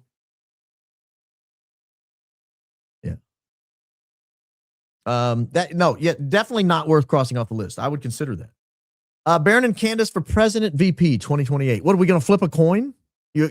Who's she's barely old enough. You got to be 35. Your seasoned host, on the other hand, has been qualified to be president for at least 11 years, in the sense that I'm a natural born citizen of at least the age of 35, constitutionally qualified. I would rather be the VP. They don't tend to get, people don't take shots at them. Never. I don't think anyone's ever, well, that's not true. Aaron Burr. But other than Aaron Burr, I don't think any of them have been shot while serving in office, have they? With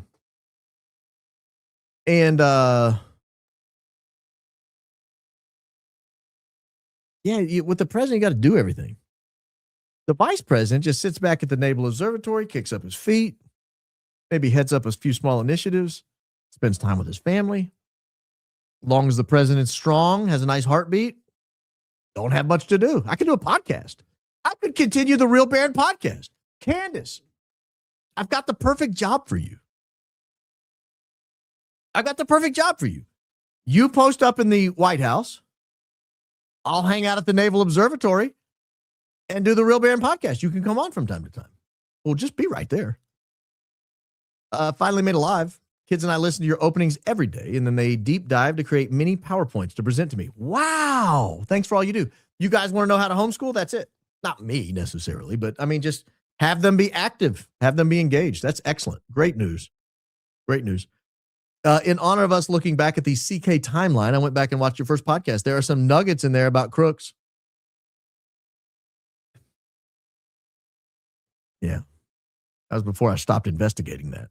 That was before I stopped. We should have merch, high IQ hoodie stating it's weird, allegedly. Just my opinion. And on the back, humble host. Yeah. We're working on the merch. My sister and I actually have set aside time tomorrow to work specifically on the merch. So it's coming. I promise it's coming. Barron, I came across this article today. It reports the Mormon Church cashed $7 billion in assets last quarter. This is unusual, reported by the St. Louis Tribune. I don't keep up with the Mormon Church economics, so I don't know whether it's unusual or not, and I don't know what to make of it. I'm sure there are podcasters that dig deep into LDS issues, and they can explore till their heart's content. That's probably not something I'm going to worry about. Candace Owens said in one of her podcasts that AK legit thinks she could be a witch. Apparently, bad things happen to people who attack her, and he's seen it. Well, that might mean she's protected by God. Probably why he was dodging those questions in that interview. Yeah, I had a couple people guess, and one person very hastily email that they think he was dodging it because of the truce that had been called. That truce was called on December 14th, not December 11th. Pardon me while I apply Burt's Bees. I think he was, that might be why. Maybe he's scared she's a witch. It is true, though, man. When you attack her, bad things come your way. Look at poor Gary. Oh, man. Could CO pieces be seen from a legal perspective as a form of digital harassment in this digital age? Could her repeated focused analysis be considered cyberbullying? I doubt it. Evening, Baron. Ma'am. There are millions of us that have had Fauci on the radar since the 90s, and glad to see so many others seeing him for what he is. A purple blob. He's a demon! Allegedly. In my opinion. Thanks for hours of intellectual entertainment and being awesome. I sent you a package. FedEx doesn't deliver to P.O. boxes. I emailed you. Your package is stuck in FedEx purgatory. Bumped it at 4:30 p.m. Hope you get it. I'll check it out. Yeah, you go USPS if you're going to mail a post office box. They own it. Thank you, though. Thank you for thinking of me. Baron, why did you sound so angry at the end with Jason? That's not gentlemanlike. Please give us some explanation because we love you. Because did you not listen to the call? I picked up and was kind. I don't want to address this, honestly, because I don't want to feed any trolls, but I picked up and was kind.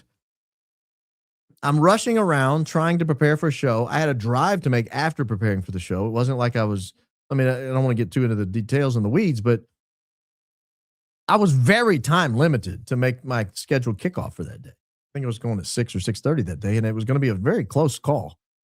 I saw he called.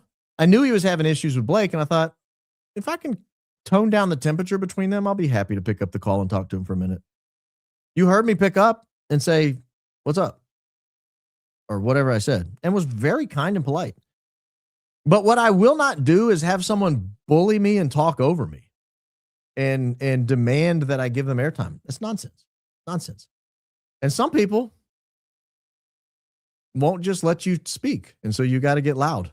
And if that's ungentlemanly, then I apologize to you, not him. My dog lying here next to me, looking at me weirdly, is talk out loud to Baron as if he can hear me. And she hears nothing because I have my earbuds in. Her expression is priceless. Love the show. I remember when Bluetooth earbuds were becoming a thing and most people didn't have them and you rarely encountered them in nature. This would have been like 06, 08, somewhere in that range, 2006, 7, 8. And some people would wear them or like they'd have their hair down and they'd have a blue. This wasn't like Apple AirPods. This was like those things that hung down, you know, first generation Bluetooth earbuds. And you would be walking through like the grocery store and all of a sudden the person next to you is talking. You're like, because I'd always been taught if someone's talking to themselves, they're a danger. This is not someone you want to be around for very long. Evaluate the situation and start looking for exits. Can the trial still go if the feds are still investigating the case? Oh, yeah. Poor Charlie, his whole life was the Truman Show. It's heartbreaking. Thank you and Candace Owens. Thank God for you and Candace Owens. I'm 9 years sober and your show is my new drug of choice.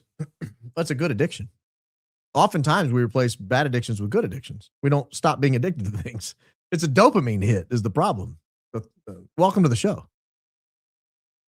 That story literally doesn't add up. 3 of each side to speak, 6, but Charlie was the 7th. Co-founder omitted he was there to talk about his org. Yeah. Exactly. In Hollywood, it wouldn't make sense. Zen and TR have to be connected somehow. My discernment says it's young people related, trying to be more like Daisy. Oh, I thought you were calling Daisy that. I was like, what? I see what you're saying. You're trying to be investigatory. Well, then start investigating. Find a hook. Find a link. Find their Discord chats. See if there's a creepy old man in it. My guess is there probably is. Doorbell video and TR running on the roof, not from day of. Car park, not the same from plane photo. Checkmate. No, it is the same. I went back and did the comparison. It's the exact same. If you have evidence of that, email me because I disagree with you on that. Tyler was in charge of the Victory Garden.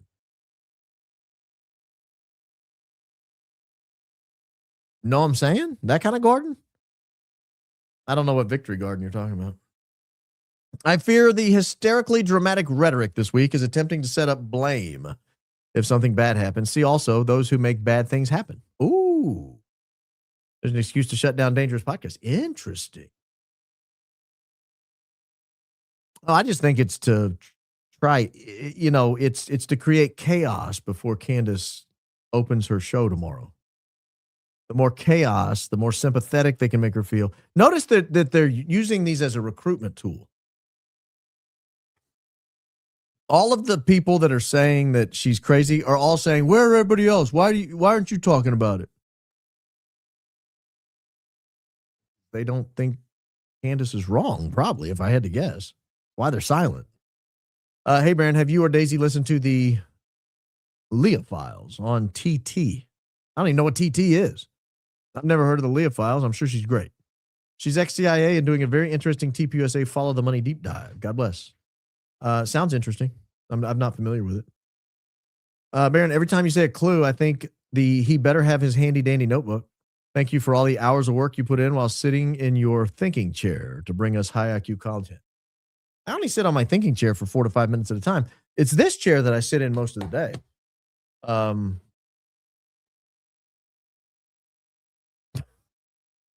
TMI. You become one of my favorite YouTubers to watch. Keep up the amazing work. Shout out to Daisy too. Curious what you thought of Tucker and Huckleberry Finn interview. I thought Huckleberry made an idiot out of himself. Honestly, and I don't think anybody objectively can come to any other conclusion. He's not a serious man. I have no idea why he's in that role. And the only thing I can think is there has to be the kinkiest, weirdest, most twisted video featuring that guy. Like, he's probably laying naked in a scuba suit. I can't even describe how weird it has to be for him to humiliate himself like he does year after year after year. It's got to be bad. Love the show. Keep in mind, most private jets have internet phone service. Text and internet is common en route. Yesterday, everyone was trying to figure out if they were on the ground. No need. Duly noted. First picks wasn't of a screwdriver, but a wrench. I haven't seen the wrench picture. Have you? Screwdriver. Tyler Robinson?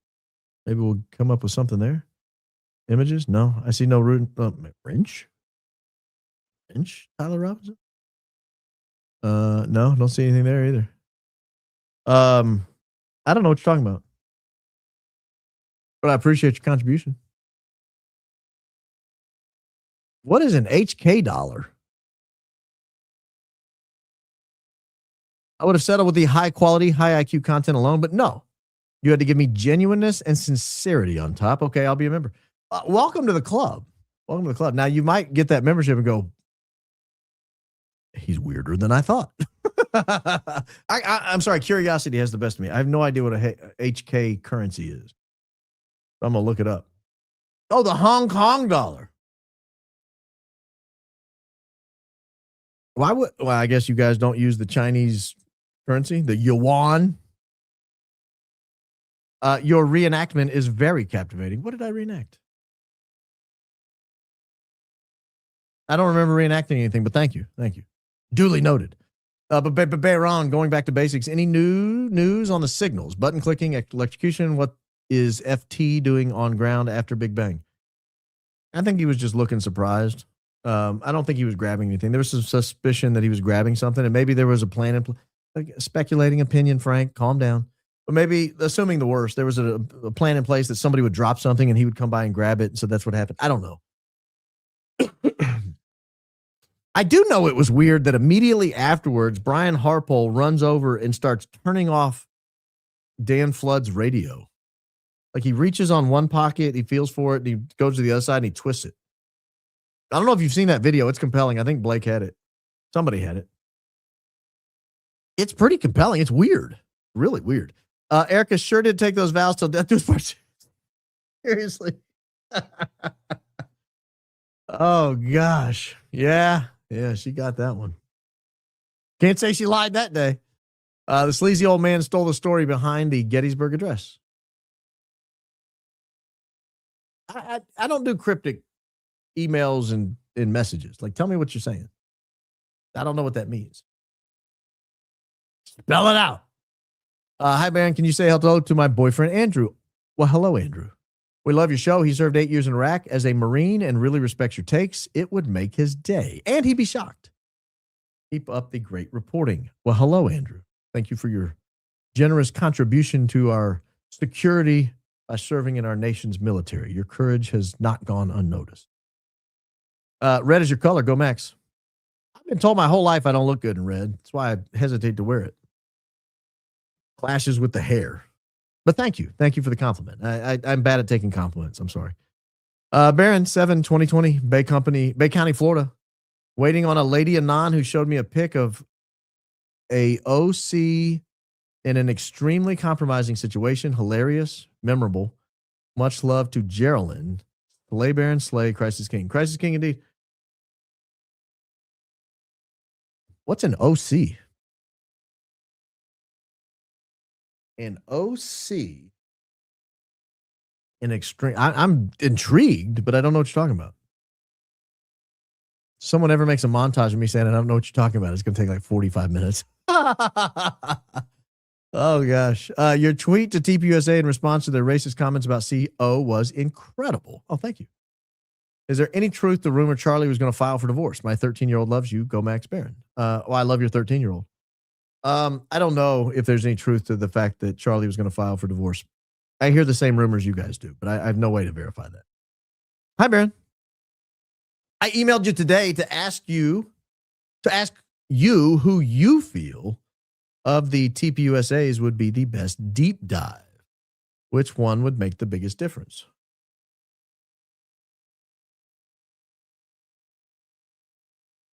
So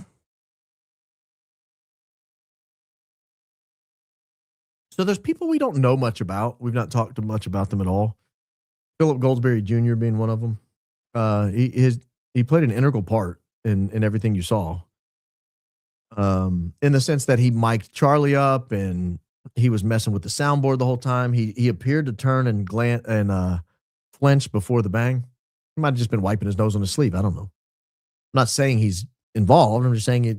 I would like to know more about that guy. And my cursory looks have not been very fruitful.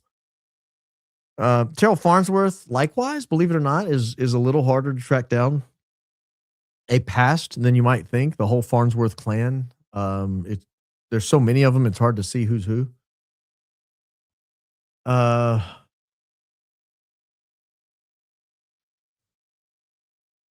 tell you who really intrigues me and who's not gotten a lot of attention is Elizabeth Kravchuk McCoy and her family. She's got an interesting origin story that I don't buy. She's got this grandfather who supposedly was in the gulag for being a Christian.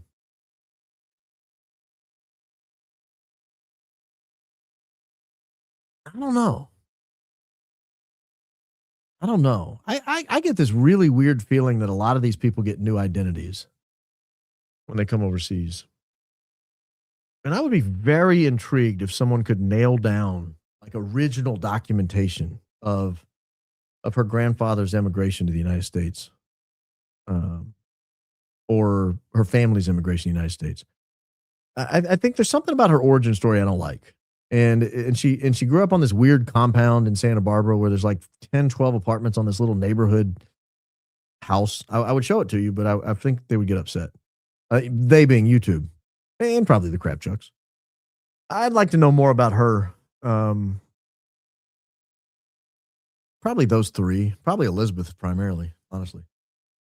My best friend went to high school with AOC in Yorktown Heights, wealthy town. Yeah, it's a bougie. No doubt about that.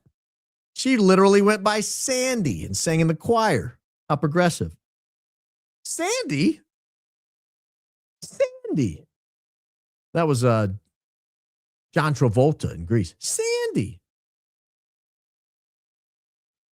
I found as a Crystal Clanton's messages on IG. They look to be on an iPhone. Her part is in gray, meaning O'Rourke's phone is the source of the messages. He also avoids commenting in as he may have set her up. Something I considered, because it did say he was a former employee. I wonder if his phone was a TPUSA phone and he left it behind. I didn't want to say that out loud. I didn't want to. The article was so vague about when he left and why he was a former employee, but it gave me the impression he was a former employee before the story broke. And I know a lot of places, like when you leave, you turn in your key card, you turn in your phone, maybe you hand back a laptop, a set of headphones or whatever. It wouldn't surprise me if we learn one day that he had left ahead of her and left his phone behind, and somebody looked in his phone, saw that message and thought, I know how to become COO. I can get rid of this girl. Raheem Kassam of Breitbart News claimed that George Farmer came onto him. I do not believe him. There are a lot of strange connections in this story. Yeah, I don't believe that either. If so, I'm a little offended. He didn't come on to me. I'm slightly offended. No, I don't buy that. I think that's just an attack on Candace. Baron, are you suggesting Charlie was a Manchurian candidate? I'm what I'm suggesting is that Charlie's origin story just falls apart when you start just barely looking at it. I mean, just the cursory internet investigations and it just collapses. And if that's the case, what really happened? That they so poorly constructed an origin story. Where did he really come from? Not to say he's a bad guy. It might have been that he was doing it with good motives, and he had these horrible people around him that constructed this house of cards around him, and he didn't even realize what was happening. I believe that happens. If the prosecution or defense reach out to podcasters, humble host at all, to consult and request evidence, will you be under a gag order at that point? I wouldn't think so. It's a good question. I might, if that happened, I might reach out potentially to the Utah bar or the Tennessee bar maybe and ask what they think. But I don't know. I don't know. Or maybe just, I don't know. I hadn't considered that. My best friend went to high school with AOC in Yorktown Heights. Super wealthy town. She literally went by Sandy and sang in the choir. Goes to show politics is one big con job. Either there's two of you saying remarkably similar things, or you sent a remarkably similar message twice. Either way, I do appreciate it. It's eerie and foreshadowing, hearing emergency sirens in the background of when Bill Montgomery met Charlie interview. Ooh, I didn't catch that. Good call. Hi, Baron. Hi. Candace said EK told her that she stayed quiet at first because she was also learning. But I don't believe that. My gut says she wanted to see how much Candace really knew before speaking. So, one of the advantages of the right to remain silent in criminal proceedings is you get to find out what the other people have before you have to take the stand. If you want to take the stand. But you don't have to answer any of the police questions. You don't have to submit to a deposition. You don't have to really provide documents. I mean, there's some things they're going to get anyway, but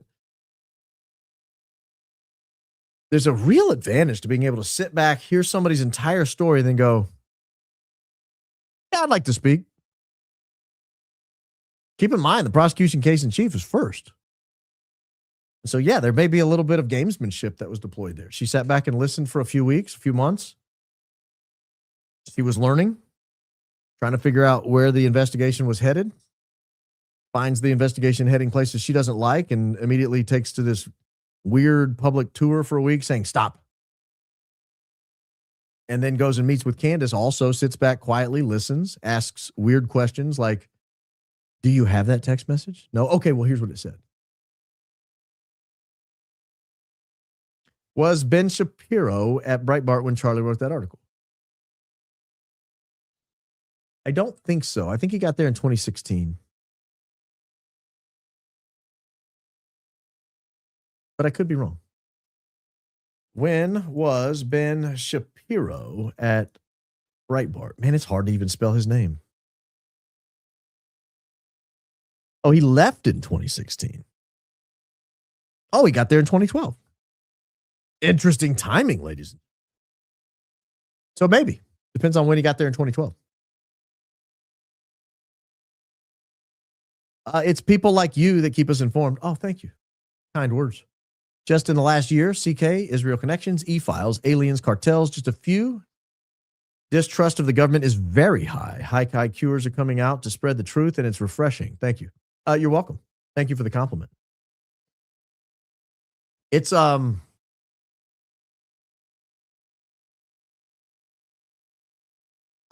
distrust for the government is very high. It always has been kind of high, but I mean it is boiling right now. The weird pivot to aliens the last week has been just bizarre. I'd rather know what happened to JFK. I mean, keep your lizards. Give me JFK. Give me the JFK files. Give me the rest of the MLK files. Let me know what happened to RFK. I'd like to know what happened to Malcolm X. Charlie Kirk. Release the original telemetry for the moon landing. Stop telling us it's lost. You didn't lose it. You hit it. Where is it? I mean, just the basics. I just want the basics. Just want the basics. Your Highness, thanks for receiving the crown from the people. Crowning coach, DA, Prince, sadly, I believe CJK was related to distract us. Oh, man. And your Majesties from Philadelphia's bigger plan. Iran, be safe.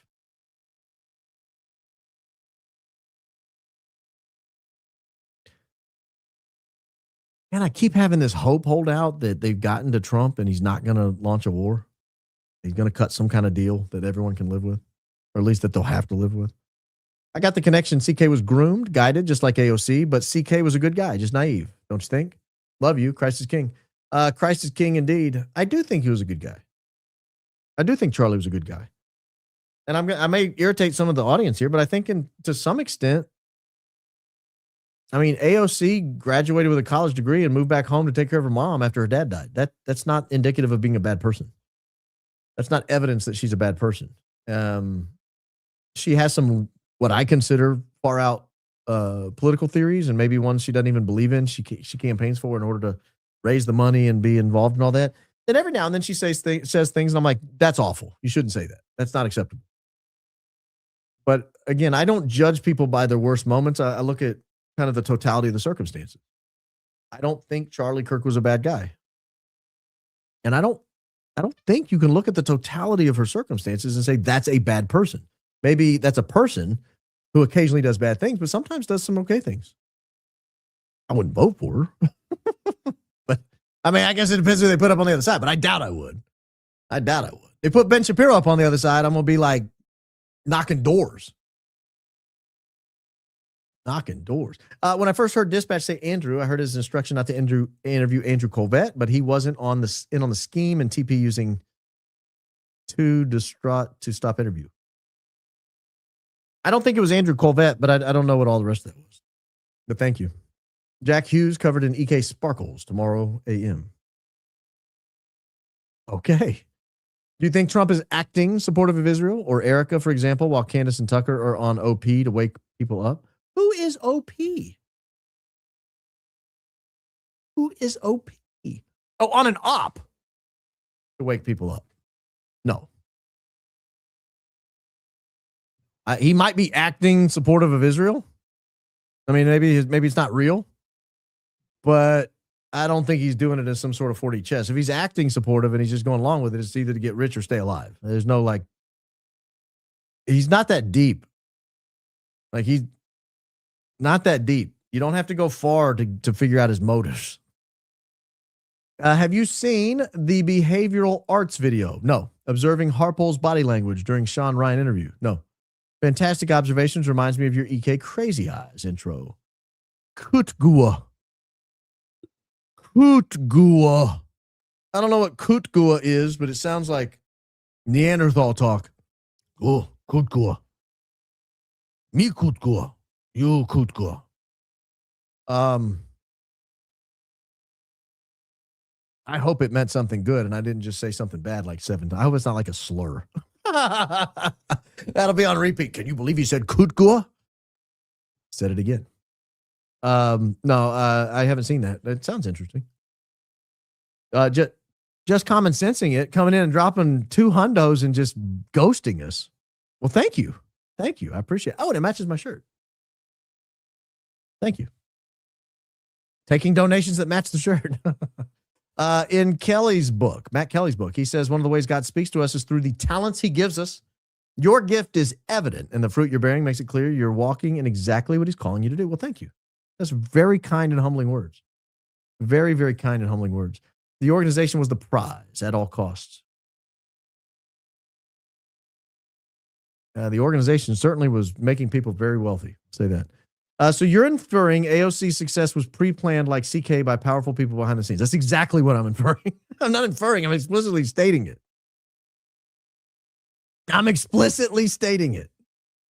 They both tried out. They both passed the audition. They both managed to turn it into success.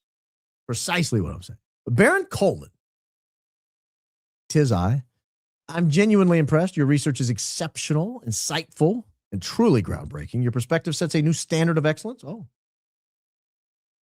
duly noted. Thank you. That's very kind of you. Do you think there's any way Charlie's parents coordinated him being discovered? We really don't know much about them, and they knew he was special.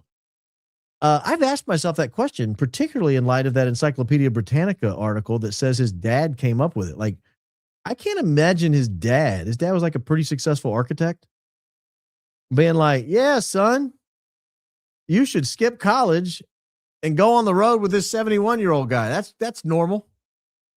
I just look back to when I went to college. I was 17, not 18, but I remember going, and I don't think my mom would have said that.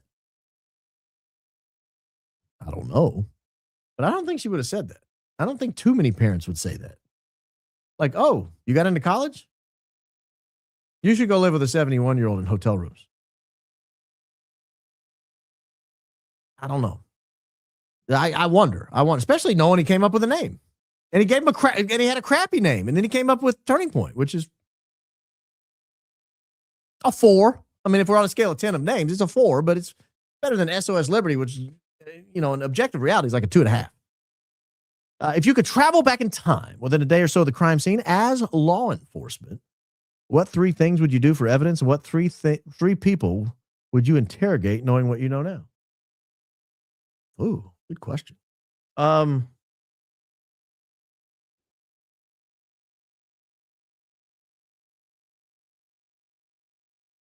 Well, the first thing I would do is secure the crime scene. That's one thing I would do. I would not let them touch the crime scene, not with pavers. I wouldn't let Terrell Farnsworth come traipsing in it and standing in a pool of blood in order to retrieve an SD card and having people walking in and out all over the place. That's one thing I would do. That's like an affirmative act I would take. The people I would interrogate, the doctor,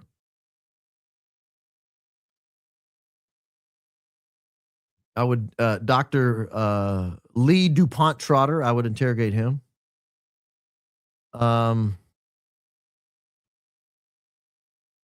If he would talk to me, I mean, he'd be free to go. You know, I don't have the power to arrest the guy. He's not under arrest. I don't even know that I have reason to stop him and do a Terry stop from Terry versus Ohio. Reasonable and articulate suspicion that criminal activity is afoot. He would have to talk to me on his own free will and accord. And I don't know if that qualifies as interrogation for what you're talking about. That's a good question. I'd really have to put some thought into that. I don't want to just wing that and get that wrong. But those 2 things would happen. I would want to talk to the doctor, and I would want to talk to, I would want to secure the crime scene. Those are 2 things that I think should have been done initially and weren't. Causing a problem in order to profit or otherwise affect an outcome is the classic definition of a grift. Oh, thank you. State of Epstein Union. Oh, gosh. I wonder if anyone will wear a sign that's like, release the files. People will buy it. I just thought of something. Do you think Erica Kirk's going to get a standing ovation? I bet she does. I bet they threaten people within an inch of their life if they don't. People will buy it with the right promotion. Think the Beatles and a major social engineering success. Think weird scenes inside the crayon. And the deep state is very patient. They plan ahead for years. Are you knocking the Beatles? Because your humble host is a fan. Big fan. But I agree with everything else you said. I can't help but notice when you named the CK Leeches, you didn't name Andrew Kolvet. Well, can't name everybody. Charlie got to meet his hero, Rush Limbaugh. Rush was so impressed with him that he left him a 7-figure sum of money when he died. Wow. Is that true? Thanks for all the great content, shedding new light. God bless. When did he die? He died in 2019. Charlie wasn't as rich at the time. I didn't know that. But I do recall Rush Limbaugh on his show talking about meeting Charlie Kirk for the first time and how impressed he was with him. He's like, that young man's going places. I don't remember exactly what he said, but I remember hearing it. And God bless you as well. Eric et al. Will be forever in Charlie's shadow. Noted. Oh, thank you. He truly was living the Truman Show. Makes me sad. Yeah, he was. There was a Truman Show element. There's no doubt about it. How did the Baylor president tie to Israel? He He said he told Charlie not to go to college. I don't know who the Baylor president was. Let's find out. We're going to do a little search here. Who was the president of Baylor University on May 30, 2012? Stand by, ladies and gentlemen. He's thinking.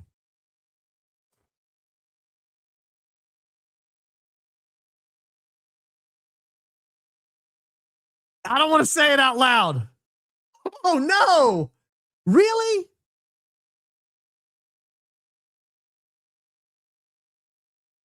What?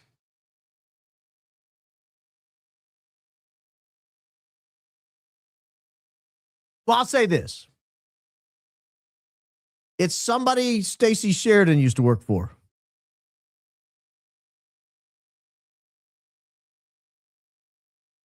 It's Ken Starr.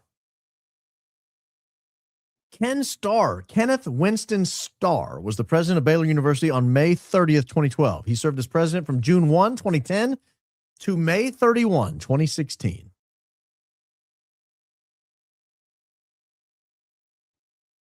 Stacey, you may have unlocked something here for me.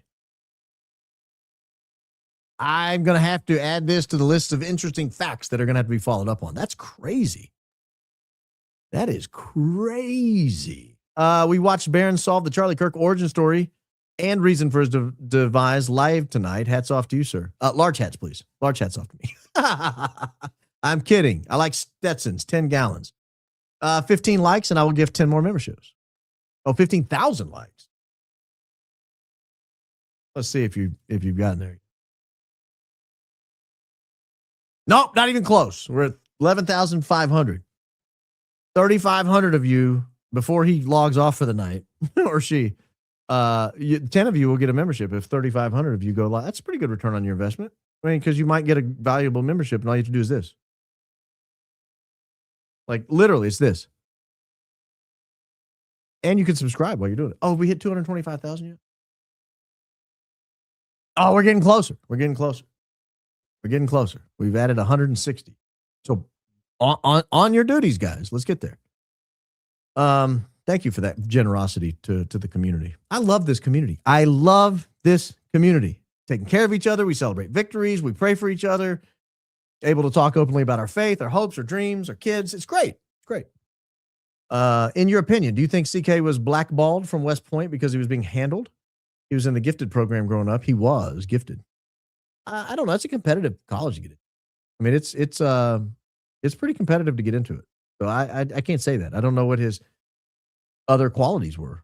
He's a tall guy. I don't know. Do they discriminate against the tall? He's like 6'5". Charlie was a big man. I don't know if you're aware of that. It's an interesting question. SOS Liberty too close to USS Liberty. I've heard that thought. What would you say to CK's parents if they're listening? First, I'm unbelievably sorry for your loss. I cannot imagine burying a child. The thought is so horrific. I would want almost any tragedy to befall me in life other than that. And so I cannot sympathize or empathize with your pain. I can't. I would be broken forever. Not like broken up, broken. It would break me. And so I can't imagine what you're going through. And I would not ask you to get involved in any investigation or tried anything. I would ask you to be prayerful, to be mindful, and to seek God in everything you do. And not to be bitter and angry at the people involved in this story on any side, not to be bitter and angry with your son's loss, and to be faithful and hopefully see him again soon. Okay, I have nothing else I would say to them. That's all I could possibly think to say to them. I was caught off guard, so it may not have been beautiful, but the thought would have been there. It would have been similar to that. Thanks for the question. What if they obeyed and didn't eat forbidden fruit? We're taking it back to Adam and Eve? Y'all, I said the Charlie Kirk origin story. Not the introduction of sin to the planet. That's not how far we're going back. It's a little too far. I can't investigate all that. I don't even know where Eve was. I don't know where Adam was. I don't know where the garden was. I know the garden was to the east of Eden, on the east side of Eden. That's about all I know.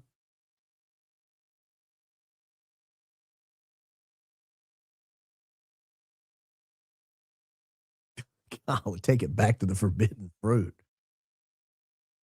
Read 1 Corinthians 1 Corinthians. I'll do it like Trump. 1 Corinthians 12. 1 Corinthians 12. Felt I should send something to you to read off air. Charleston, South Carolina this Easter, 1699. New Catholics will join the church. Are you saying in the Diocese of Charleston, 1,700 new Catholics will join the church? Yeah, something's happening. Something is afoot. People are being driven back to faith right now in ways that I don't recall in my lifetime seeing. You know, after 9/11, if you guys were around, churches were pretty crowded, but it only lasted a few weeks. You know, I'd say by the end of September, churches were kind of back. I mean, I was going to church at the time. Churches were pretty much back to normal. But I remember reading an article that there are only a couple of companies that make the hosts that Catholics use or Episcopalians use, and I guess other people use them. But they were like running out of resources, and churches were having to break them in half and just deliver half a host, right? Because there was such demand and they couldn't keep up with the demand. And then within a few weeks, it went back to normal. But this is different. This feels, I don't want to use the R word, like revival, but this feels like life is being breathed into the church across the world. It really feels impressive. I love the show, Baron. Watched something yesterday that claimed Bill Clinton might be JFK's son. Opinion? That would have had to been one ugly woman. Because JFK was an extremely handsome man. Look at him. He married Jackie. Allegedly bedded Marilyn Monroe. I mean, and then there's Bill Clinton. Bill Clinton, JFK's son. I want to see the woman. I don't see it. Looks nothing like JFK Jr. When was he born? He was born in the 40s. Wouldn't JFK have been a tyke? I don't know. I think Bill Clinton was born in like 46. What year was he born? What is Bill Clinton's birth date? Yeah, 46. August of 46. He's 80. Or will be soon. Trump Truth Social announcement on CK murder seems written prior to event. What say you? I've never even considered that. So I have no opinion on that. Thank you, though. But Baron, what's the earbuds you're using, please? Thank you, and Christ is King. Let me pull up the order, and I'll tell you the exact model. I don't. It's on a different computer. Let me just see if I can find. They're Shure in-ear monitors. Are you talking about the ones in my ears right now, or the ones I wear like when I'm on the phone? Because these are Jabra Active 8 that I use for these because they match my hearing aids. The ones I'm using now, so I have two sets. I have a set of SE846s. I don't wear those on the show. They're too frankly, they're too nice to beat up every day. And they're expensive. Let's say that. So the Shure SE846 is the top of the line Shure in-ear monitor. I'm not going to wear those day in and day out. They're just not to hear my own voice. It's not worth it. This is a pair of Shure SE215 Pros. These are like $109. So a little expensive for earbuds, but the sound quality, I'll tell you, the other ones are not 10 times better. Not when you're just on the radio or the podcast. But if you're listening to music or whatever, the other ones are like 1,000 times. But these are nice. These are good. These are better than most wired earphones you can use. They're very nice. Got a good bass to them. Christ is King indeed. Thanks for the question. The more that is uncovered about CK, his life, the more I think the fantastical government conspiracy movies are reality. Very illuminating. Thank you, Baron. So what you're talking about is there's a phenomenon. What's it called? It's like where they condition the public, pre-program something. They condition the public to accept certain things. Somebody referenced this on the show the other day. Remember the movie The Abyss, James Cameron? That they went down into the ocean and humans met with angels at the bottom of the ocean? Well, at first we were like, what a weird concept. Why would they even talk like that? Where did this idea of this movie come from? Then we realized, wait a minute. These UFOs sometimes come out of the ocean. Is there something under there? Are there aliens under the ocean? And so there's this pre-programming effect. Where they condition you to accept certain. I'll give you the perfect example. I use this example all the time. It was like 1987, 1988, 1989, whatever it was. They came out with a movie, and at the time, almost nobody had met anyone like this. It was called Rain Man. You remember Rain Man? I went to school in the 80s. I went to elementary school. I was in middle school in the early 90s. I was out of high school by 97. So mid 90s in high school. There were no autistic people. I'll just state it. There was one guy who I think looking back, you might say maybe he was autistic. I'm not going to say his name, obviously, but I think he still lives around here. And his sister kind of took care of him at school. But he got around. It wasn't like he couldn't function, but he was, I think now they would probably call him autistic, but I don't think they said anything like that. And nobody else you would look at and say, that person's clearly autistic. Now, wow, it's out there. I look at Rain Man and I think they knew this was coming. They knew it was coming. And they had to condition the public. They panicked. It was after, well, I don't want to attribute a particular cause, but there was a law that changed in the mid 1980s that I think helped lead to this explosion of autism in the world, in the country. And they had to condition the public to begin to accept it, to explain what autism was, and then to turn it into a superpower. Autistic people can count matchsticks when they hit the ground. They can count cards.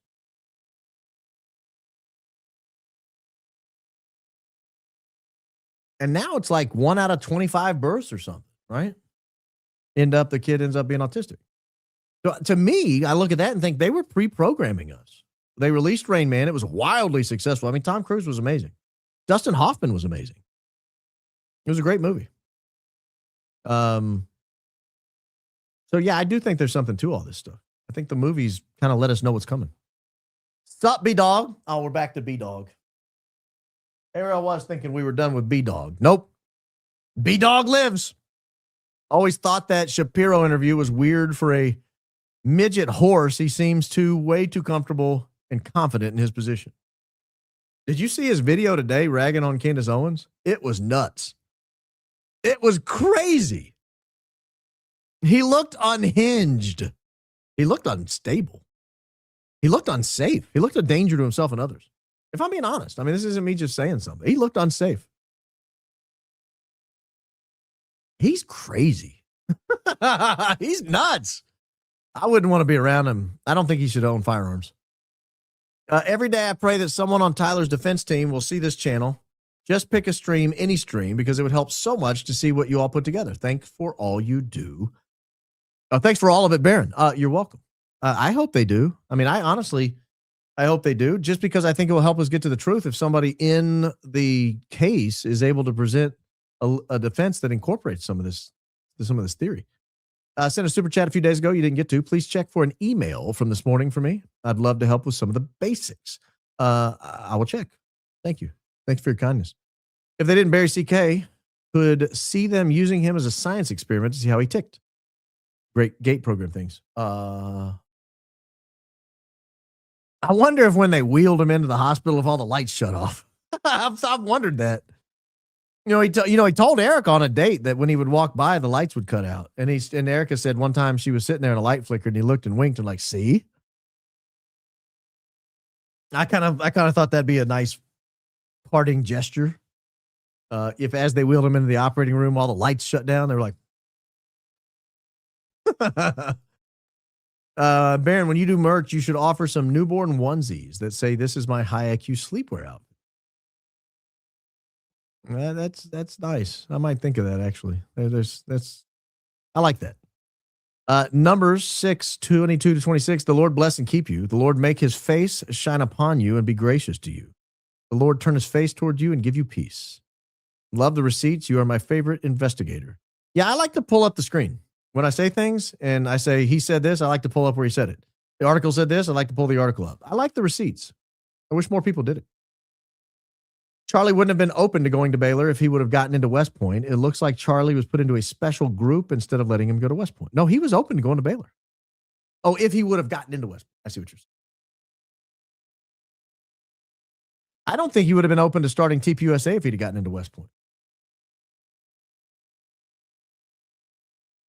I think it was Erica who said, "I don't want to work for you. I want to date you." Love bomb. I heard that differently, but I'm willing to move past it at this moment. Sounds better as Charlie's line. Oh. Also, it's my birthday. Can I get a happy birthday? Absolutely love your show. Go Max. Happy birthday. Yeah, I see what you're saying. They've changed the story to make Charlie less creepy. I don't think he was creepy. Although it's a little creepy to tell someone on a job interview you want to date him, and illegal, I might add. Don't try this at home. He was a trained professional. Don't try this at home. I wonder how many people have gotten fired because they tried that. Some pretty girl comes in for an interview and he sits down and he says, "I don't want you to work here. I want to date you." Creep. EEOC complaint. I work at a hospital. I got my whole department to listen to you. I call you 89 LeBaron. Prayers to you and all of us following you. What is it? I know what a LeBaron looked like, but I don't. Is the 89, was it still boxy? Or did they rounded it off by then? Oh, no, this was the boxy one. Oh, man. This is great. This is fantastic. Check this beauty out. This is what she thinks of your humble host. That's fantastic. That's fantastic. Thank you. I'm taking it as a compliment. A little sporty. You know, it's got a convertible, but it's not too sexy. A little sporty, but not too sexy. Not something you'd show off to your friends, but something you'd have some fun in. Oh, gosh. Hey, boss, good to see you tonight. You think Vance is sheep dipped? I want a Becoming Vance series, seeing how he's probably number 48. You trying to get me killed? Thanks, Mr. Producer. I might pass on that one. No, I think we will look into Vance, but maybe down the road a little bit. Do you think Mikey McCoy turned away early on purpose so he wouldn't be called as a witness? No, I don't think that crossed his mind. I think he turned away because he had to make a phone call. Check out YouTube at Cindy Nichols. You're welcome. Okay, thank you, Cassandra. Duly noted. Not a sir, Baron. I'm a ma'am. 69-year-old grandma, but that's okay. Oh. My deepest and sincerest apologies. Hey, can I tell you a funny story? My maybe second, third year in college, I'm at Walmart, Auburn, Alabama. It's late. I'm with my roommate, who ended up being my brother-in-law. Small world. But we're at the Walmart, and I couldn't find something. And I would tap this Walmart employee on the shoulder, and she had longer hair. And turned around. I was like, "Excuse me, ma'am." And turned around and looked at me, and I looked her dead in the face, and I was like, "Oh, I'm sorry, sir." And I kind of leaned in. I was like, "Ma'am?" I didn't know what to do, so I just walked off. I did not finish the conversation. I walked off, and I thought, well, I just ruined someone's life. I didn't mean to. It was I've grown a lot since then. That would never happen these days. Not my finest moment. Not my finest moment. I would never do that to you, 69-year-old grandma. Look into Andrew Breitbart's death. I have. I feel at one point he quit playing ball and they offed him too. Yeah, I've looked into it. I'm 100% convinced he was murdered. He died at 42 years old of some random heart attack? No. No. Now, granted, he was not the healthiest individual. I was around him one time. He drank a lot. The only thing I remember about that night is his phone buzzed incessantly. So much so that if it had been Andrew Kolvet's phone, it would have turned off. It would have stopped working. Boom, right then and there. It would have stopped working. Yeah, I think they got to him. I've never once considered otherwise. Maybe Dan's a clone. I remember Polly, clone sheep, being such a big deal when I was little. And then nothing. Cloning stopped at Polly? No way. Didn't Polly have all kinds of problems? Because I think the problem is when you clone an adult, see, the reason you get old and everything starts breaking down is your DNA sucks. The telomeres at the end of your chromosomes start getting shorter. I think I've described that properly. If you're a biology major, ignore the scientific mistakes I just made and just accept that as you get older, the cosmic radiation harms your cell's abilities to retain information. So you get old. Things break down. And so if you took my 46-year-old DNA and you cloned it, as much as you might want to do that, to have another humble host that could take the reins when I'm old and ready to retire, the baby's DNA would be 46 years old. His genes would be 46 years old. His chromosomes would be 46 years old. They would have been blasted with 4.5+ decades of cosmic radiation. Dangerous cosmic radiation. There's a reason why in the Bible they say your days are numbered to 120. You know, they keep saying, oh, the first person to live to 150 has already been born. Lies. The Lord has already told us it's 120 years. That's all you get. You don't get any more than that, sir, ma'am. That's all you get. And so if you're going to clone somebody, you got to do it almost immediately. We call that an identical twin. There's all this, will they have a soul? I mean, twins have souls, right? Identical. I think they do. Identical twins. I know the Nazis were obsessed with twins. A cool story about this. This is a little, I know we're in a hurry, but cool story. We got an hour. So after World War II, a lot of the Nazis fled and went to South America. One of them was Mengele. And he was fascinated with twins.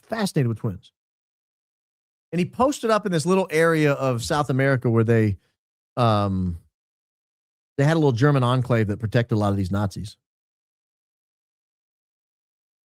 And to this day, that little enclave has way outnumbered twins. Like everybody has twins down there. And it's way more than should happen by nature. Makes me wonder if he didn't figure something out. Now, if he figured it out, who else figured it out? So that's a roundabout way to saying I hear what you're saying. What is Trump's thinking, having Eric on the State of the Union? Probably at the request of Vice President Vance to prop her up the day before Candace waylays her, if I had to guess. Baron Gomax, first time message and sub. Serious question. Was the Bluetooth device that you triangulated near the vicinity of your chair around the time frame of receiving the Grifted Crow? No, it was long before that. And don't you say for a second this gifted crow is dangerous. Caw. These crows are amazing creatures. Thank you for sticking up for me. Welcome. We're not going to attack the crows. No, it wasn't that. I still haven't figured out what it was, but it's apparently dead now. It was weird. To be honest with you, totally weird. Hoosiers. I see the IU in the background. Thanks for all you do. Love your show, Baron. New to your show in the past month. Oh, that means you weren't here for the national title run. Trust me, they're aware I'm a fan. It was awesome. It was awesome, Lisa Mack. You should have been there.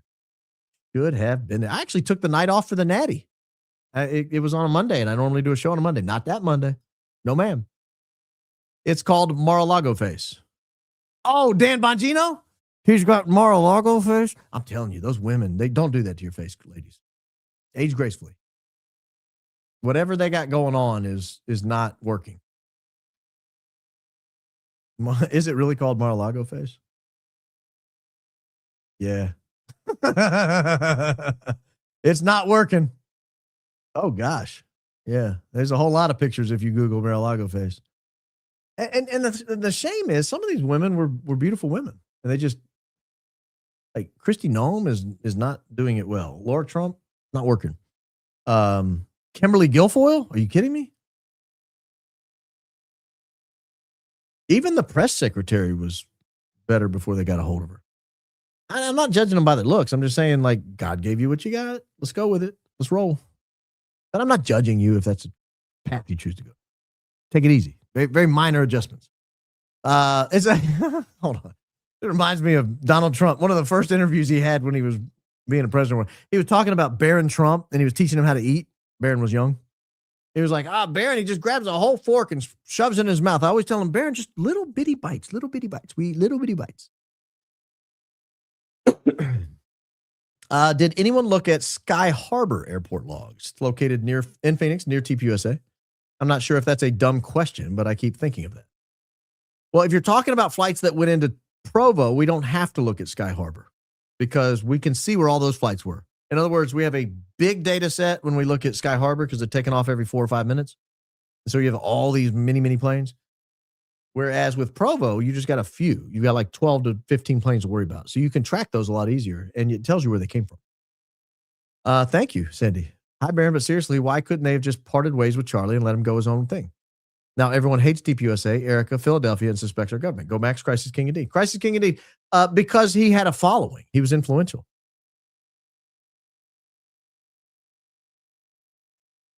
Almost told a story I probably shouldn't tell. It's not unusual for influential groups to find people who are on the rise and capture those people by paying them. I know a utility company in a state where I used to live that did the same thing. They had a bunch of political operatives on the payroll so that they would never attack the utility company. Blessings. Thank you. Barron, do you ever read fiction? Not often. Last fiction work I read.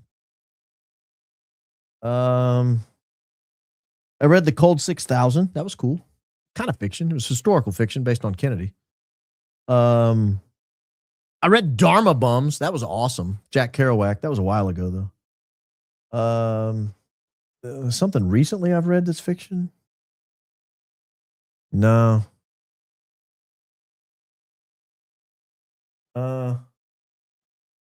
Can't think of anything recent I've read that's fiction. Last fiction book I read, probably The Cold 6000 10 years ago. I read nonfiction. I like nonfiction. My husband started night shift last week and bought me Barron's membership. Keep me company. Aw. You're married to a winner. Tell him thank you. Barron, has anyone investigated what planes have been up to since Charlie Kirk's assassination? Has all movement ceased? Oh, we investigate. I watched N102 Delta Zulu fly into Indianapolis yesterday and then fly back today. Obviously, Erica's not on it. She must be using a different plane if she's going to Washington, D.C. tonight. Now we have a data point. We know where she is. We can try to track her down and see what plane she's using. I don't think she's using that plane anymore. If she is, she's not using it exclusively because she's not on it today. Charlie's story breaks my heart. Yeah, mine too. Mine too. What if I pay to be adopted? Well, we could negotiate. I believe in the Francis Buckman School of Economics. If you know what that is. Do you know what Francis Buckman, you know who Francis Buckman was? In Pee-wee's Big Adventure, he was the really big neighbor that was kind of a bully to Pee-wee, but kind of infantile also. He had the bathtub that was as big as a swimming pool. Well, he was trying to buy Pee-wee Herman's bike. And Pee-wee was like, it's not for sale. And Francis Buckman pulls out this big wad of cash. He goes, my father tells me everything's negotiable. You could negotiate your way into the family. You just can't live at the house. That's the only problem. The house is full. You cannot live at the house. Our house is not that big, and it does not sleep any more people. It is full to the gills and loud. You don't want to live here. It's loud. Thank you for working on your day off to keep us informed and entertained. I'm doing my best. And thank you for the thank you. You're welcome. Hey, Baron, can't wait for merchandise to come out. Hoping you have a shirt that says "Hold Please." That is on the agenda. Hold Please, high IQ outfit, guaranteed it'll be on there. A mug, Hold Please. Don't be Joe. For less than $10, you cannot be stupid. My first super ever. You had me cracking up with putting us on hold for a book but not to go pee. Yeah, sorry about that. Oh, I got a very concerned email last night about not peeing. So I mean, I don't know if it's a medical professional or not. I can't remember the exact text of the email, but someone was like, "You could risk bladder cancer. You need to relieve yourself when you have to go." Sorry. I certainly don't want bladder cancer. So in the future, I might tell you I'm going to get a book and run off to the other room real fast. Thank you though for that contribution. A great show tonight, but Baron, I love being part of this high IQ outfit. We have a great community. I mean, the community in the comments is remarkably well behaved and good. Baron, my wife says Daisy is killing it on the research. Your wife is correct. You've married somebody who's very astute. Also, the wife and I watched Eyes Wide Shut yesterday. She did not like that. Lots of FFW ding was done. I hope you didn't get me to just say something ugly. LOL, keep it up. I hope that doesn't have to do with what happened on Eyes Wide Shut either. And Christ is King. Christ is King indeed. Christ is King indeed. I'd like to see the whole thing. Like I said, I've seen a ton of clips. I've read the plot summary on Wikipedia because I wanted to be in the know. I'll tell you, I did that to a movie. I'm telling way too many side stories tonight. You guys are probably like, read the comments. There was some movie called Midsummer, and it's a horror movie. And I don't know what made me do this, but I woke up in the middle of the night, and the movie crossed my mind because I'd seen a preview or something. This is a while ago.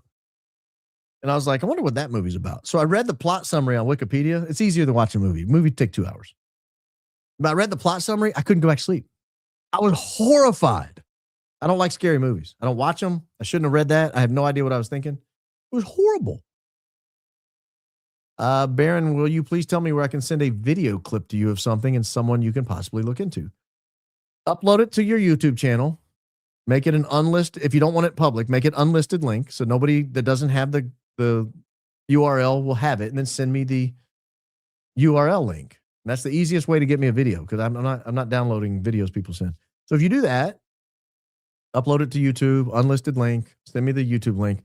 I'll watch it, but tell me in the thing what it's about, and hopefully it's not very long. Because if I open it up and it's 39 minutes, I'm turning it. I don't have it. Valhalla, as in see you in Valhalla. I think that's what the commenter was getting at, young lady. USS Liberty 6867 and SOS Liberty, pro-America from the very start. Yeah, I don't know. I think SOS Liberty was like Liberty's in trouble and it's sending out an SOS. I don't know that he made the connection between the boat. I'm so interested in your take on Butler. Please share. No. But thank you for the contribution. 9 p.m. tonight, Eastern time.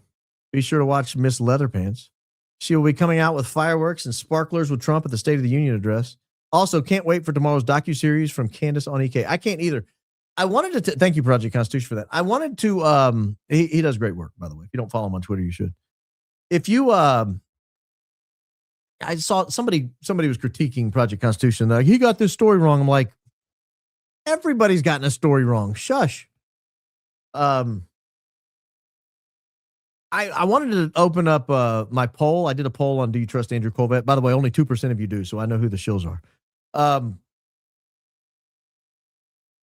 I wanted to do a poll on what we thought Erica would wear tonight, but it can't leave it open-ended.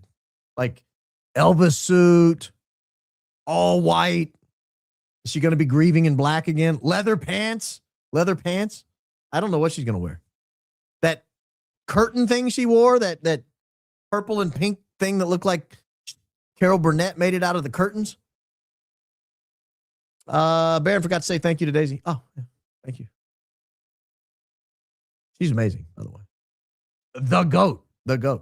Charlie Home Office also has a red book with gold inlay missing from the bookshelf, not just the picture. Yeah, I don't know what that could be. Ben S. Breitbart. Assault scandal. Michelle Fields was what I was trying to connect yesterday, an event to move BS up the chain at Breitbart. CO covered it recently. Yeah, I'm familiar with that story. I don't know why we missed the connection. But I do recall. Seeing who the founders of the newspapers that Charlie wrote his article for has me convinced of who ordered his unaliving. Might Charlie have known? And that this is why he braced just before it. Jay Hammer posted about the public execution the night before. Yeah, he did. One could say he got hammered. Where did that guy come from? Seriously, who would hire Josh Hammer? Keep up the amazing work, Baron. Keep it up. It's hard to find genuine voice these days. Please don't ever change. I'm doing my best. Over under days until EK promised big Charlie Kirk monument will be completed. The One Thing interview.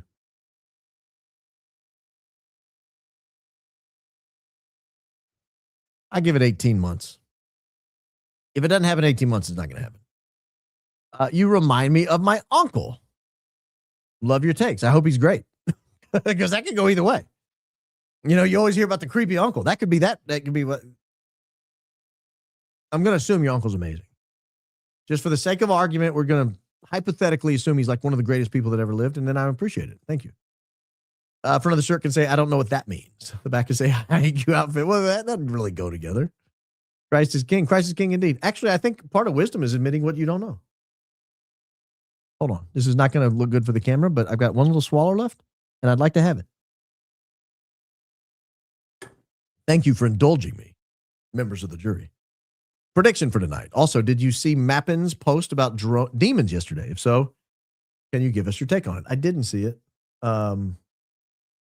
Prediction for tonight. I'll look at it later. I don't want to pull it up right now. Predictions for tonight are, I don't really have any. I mean, State of the Unions are so boring, but I'm going to watch it. Feedback of multiple radio signals would explain turning off other radios. That's true. Johnny's a goat. Johnny is so good to your humble host. Thank you. Many blessings to you, Shawnee. Always amazing to see Shawnee's name pop up. Oh, and she matched. She matched tonight. Thank you, Shawnee. Do you think it's possible he got on their radar when he applied for West Point? Sometimes when recruits don't hash out, they find a more compatible role. Yeah, maybe. The pic EK sent to CO of her kids covering their faces with her finger for proof. The kids don't even look the right size for their ages. Thoughts? No, those would look like teenagers. Coming in late. Came in just in time to tell you Gen X Truth Sleuth was saying AOC, the Congresswoman. They just put a space between the A and O. Oh. Now I wish I could find that comment. First super chat.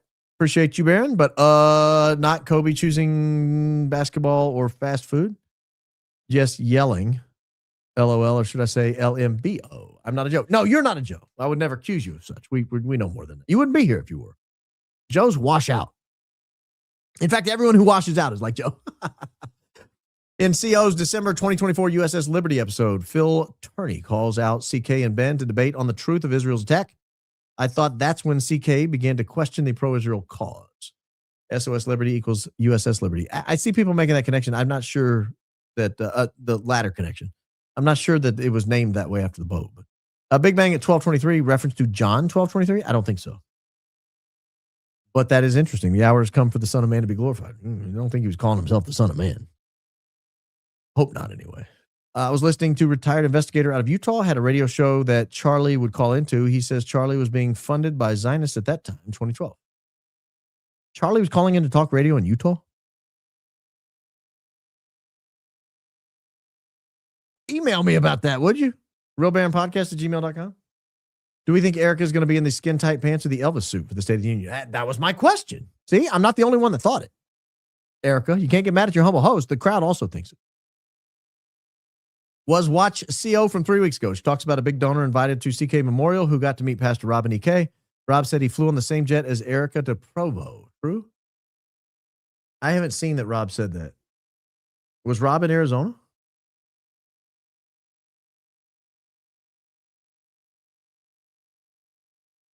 If so, was he watching the live stream? That's interesting. Emailed pic of injury under armpit. Title is Weird Injury under Charlie Kirk's armpit. Yeah, we covered that, and YouTube got mad and demonetized that show. Sorry, YouTube. Won't happen again. See email, Charlie Kirk origin story in his own words. Different guy, not Bill Montgomery, but Foster Freeze. Not sure if that helps your podcast. No, we talked about both. They're both part of the origin story. But thank you for that. 1775 and 2026. We've still got governments making major decisions based on bad intel, foreign powers secretly funding through shell orgs, protecting predators, with the public confidently believing things. Dom, were you opposed to the American Revolution? Because that's kind of how that read. Will JD do his true flip or flop and publicly call out TPUSA EK to move forward in the eye of the voters? Wouldn't that be wild if that happened on TV tonight?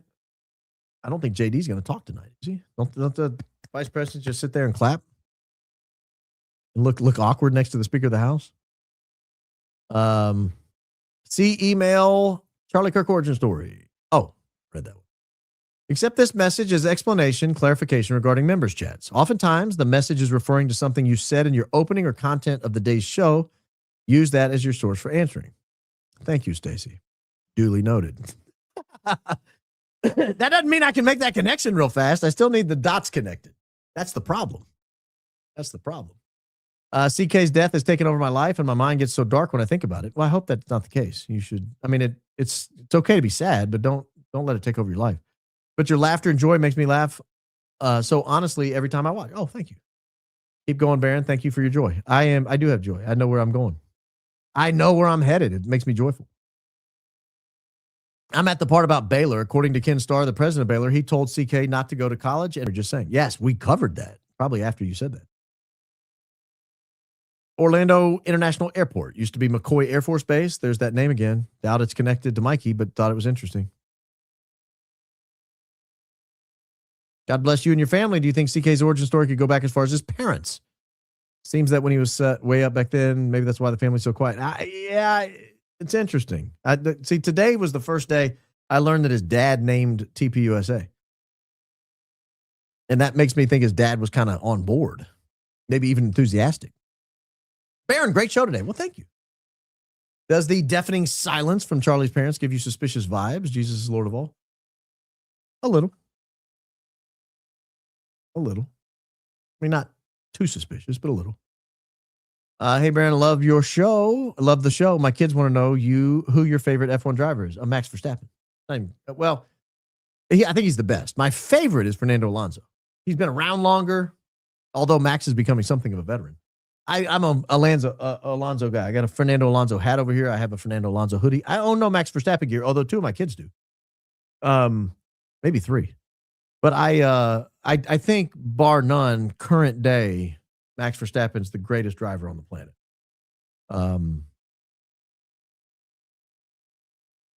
But Nando's Nando. He's just amazing. Baron, I think it's safe to say say something in the milk ain't clean. I don't know any day was an appropriate day to say that. First super chat, and Mom and I are a big fan. Keep going, Max. We will do that. Any news about Brandy and Billy? No, I talked to them the other night, and Brandy said she was safe. Billy said she was safe. I'm assuming they're still safe, or we would know something. I mean, she said, seriously, don't worry about me. We're good. Where we are, we're fine. So I'm assuming everything's good.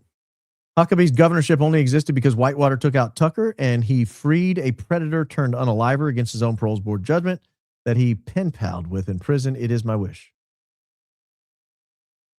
Huckabee defended Josh Duggar, assaulting family members, appointed Ted Sewell, whose youth camp had 100+ child incidents, we'll say, Dom, to oversee youth facilities, then lobbied Trump to get Sewell freed.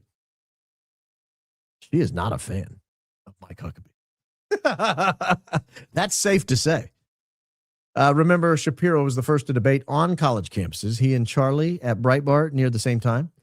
Maybe CK won the endorsement of those in charge and replaced Ben, hence the animosity. I think the animosity stems from Charlie's change in heart towards our greatest ally. Johnny Moore was the CEO of Gaza Humanitarian Foundation. That's correct. Last year, a whistleblower was on Tucker or Sean Ryan. How does this tie in? We might be working on a show on that. Stay tuned. Bayron, Philly losing the youth. Let's not forget that the Shetland Pony Cowboy worked at Breitbart. Talent scout. He was also following Nick F until he said the wrong thing and then attempted to destroy him. Final interview. Yeah. Could be.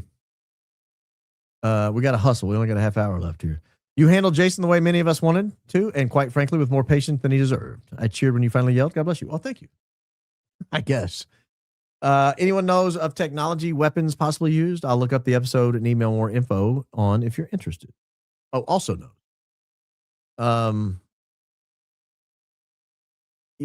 Here's you don't have to ask me if I'm interested. If you think you have something of value to add. Email. I get emails all the time. They're like, I've got the greatest tip in the world. Do you want it? No.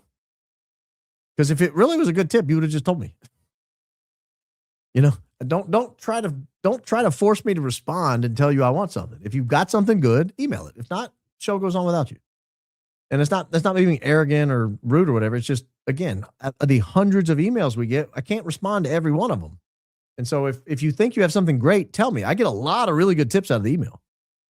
I got some good tips out of the email that helped set up the show the other night on Rollinson that there'll be a follow-up show on before long. B-Dog. Great kibble tonight. You're the king of the hill. Thank you. I'm going to... Oh! Cut goo is keep up the good work. Good. I was afraid I'd said something ugly. Check your emails for tips, please. Okay, Dark Ryan. I'll do that. Hi from Sydney, Australia. Great work. Thank you. Thank you. We get a lot of Australians watching. I'm not sure why. Keep up the good work. Oh, okay. Keep up the good work. But I can't tell at this point if you guys are just telling me to keep up the good work or you're correcting me because I'm not very bright sometimes. First super, great research, Baird and Daisy. Tonight's info made me wonder if CK's shirt that day had a deeper meaning. Sad realization that the freedom he so fiercely advocated was for him only an illusion. That is sad. Josh Connell does a great job with JFK content. I believe you. Per Google, Kutgua stands for keep up the good work. But I like your rendition better. Go Mac, Christ is King. Thank you. Christ is King indeed.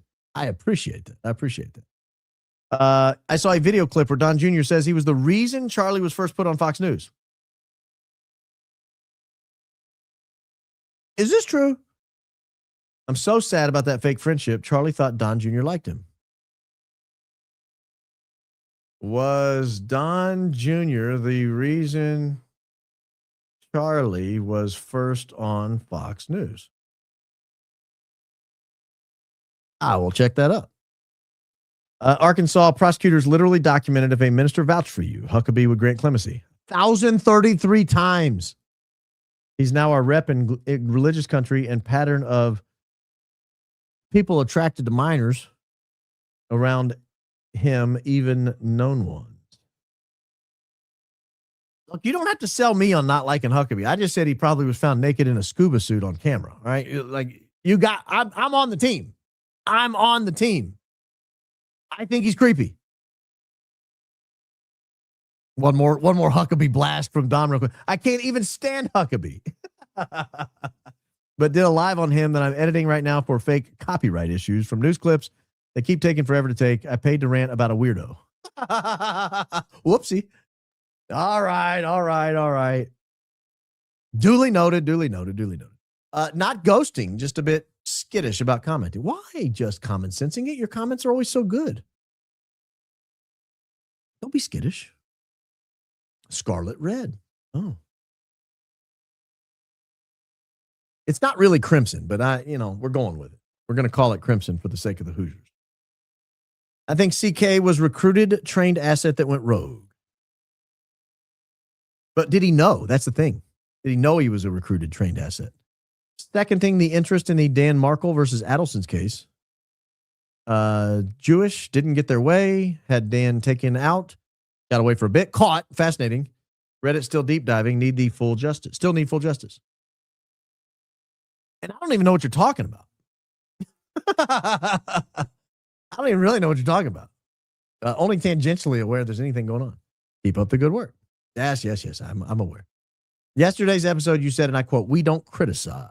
I just wanted to add that we kind of do if you ride miniature horses and have low IQs.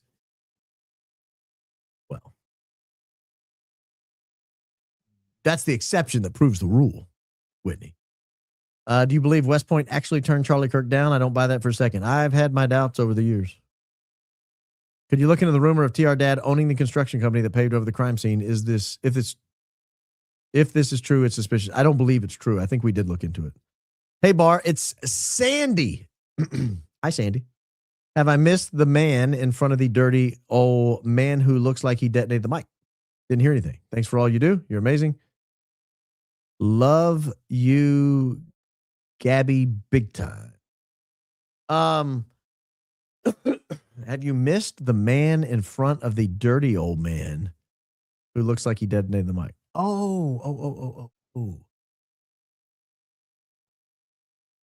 Have you missed him? I don't know. I can't vouch for that. I don't know if you're talking about Brian Harpole or talking about because he was standing in front of Frank Kirk, so that might work. No, I'm just kidding. Or if you're talking about Danny Phillip, who was standing in front of Butch Hibbs, who kind of looks like a dirty old man, I'm being honest. I don't know if it's true or not. But I've seen autopsies in person, and if a murder, detective has to be in the room. I'd love to hear what detective has to say. Thank you for your hard work. Is that true? The detective has to be there? What a gross job. I couldn't be a detective. I don't want to see people cut up like that. Huckabee is an eschatological Christian Zionist nutcase. No, that's your opinion. I'm not saying it's wrong. I'm just saying it's your opinion. Who wants to bring about the apocalypse? I fear those people. So that he might see Christ come back during his lifetime. I don't think he wants to see Christ. Scuba suit. He's on video gleefully saying as much. Yeah, he might be saying that, but that's just because I just can't imagine he's saying all this in good conscience. See, he looks like he's a captive. Don't hide your faith under a bushel basket. Hide it under a bushel. No, I'm going to let it shine. There's a kid's song about that. I am unapologetically Catholic, unapologetically a patriot, unapologetically a constitutionalist. Supreme Court Justice Clarence Thomas. Is that a quote of his? I haven't heard that. Who got CK started on his supposed addiction? I don't know about the addiction. That's not an aspect of his life I ever followed. I don't know much about that. Ken Starr investigated Clinton and died during surgery. Clintonized. Thank you for all you do. You are a must-see TV. Certainly more entertaining than what's coming on after me. This State of the Union address that allegedly starts at 8, but it always goes to it's always like 20 or 30 minutes late. But, we'll see. Keep up the good work. I now know. Come on, people. You just can't throw away the curveball. Can't throw these curveball Gen Z acronyms at us 90s kids. Had to pull my 2026 Urban Dictionary, which just made me cry. I have a little advantage because I have kids that are in Gen Z slang age. But I still don't know what could go means. I could figure out how to overnight you a sparkly sweatshirt for tomorrow. I sure would. I don't know that I would wear a sparkly sweatshirt. My fiance got saved on Sunday. Christ is King. Christ is King indeed. A day I prayed 8 years for. Whitney, wonderful news. Thank you for sharing that with us. That is truly phenomenal news. Charlie succeeded in bringing people to Christ. Sadly, it took losing his life to do it. The Most High uses all situations to reach his lost sheep. I'm assuming other people were inspired to either go back to the faith or seek faith for the first time by Charlie Kirk's life while he was alive before he passed. So I don't know that it necessarily took doing his life to do it, but I'm sure there were some other people so inspired afterwards that also did that. I got one more Dom blast on Huckabee. Okay, last one. Huckabee called Lindsey Graham gay. Now Lindsey visits Philly every 2 weeks as Huckabee lives there. I was going to say it takes one to know one. Charlie, read that. No 72-year-old ever told a kid not to go to college. Just saying, I did. Did Charlie write his college scam before or after? I don't know when the story took place. And I don't know how much is myth versus reality and how much is the story evolves over time. Well, I'd love to go back and find some contemporaneous sources on that, but they're hard to find. Baron, has Adidas reached out to you? No, They should. Love watching for your outlook perspective. Have been an avid viewer since the OG days. By the way, you need a haircut. I just got a haircut last week. It was out of control.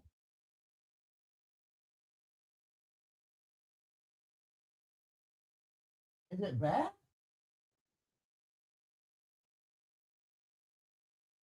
It looks too bad. I mean,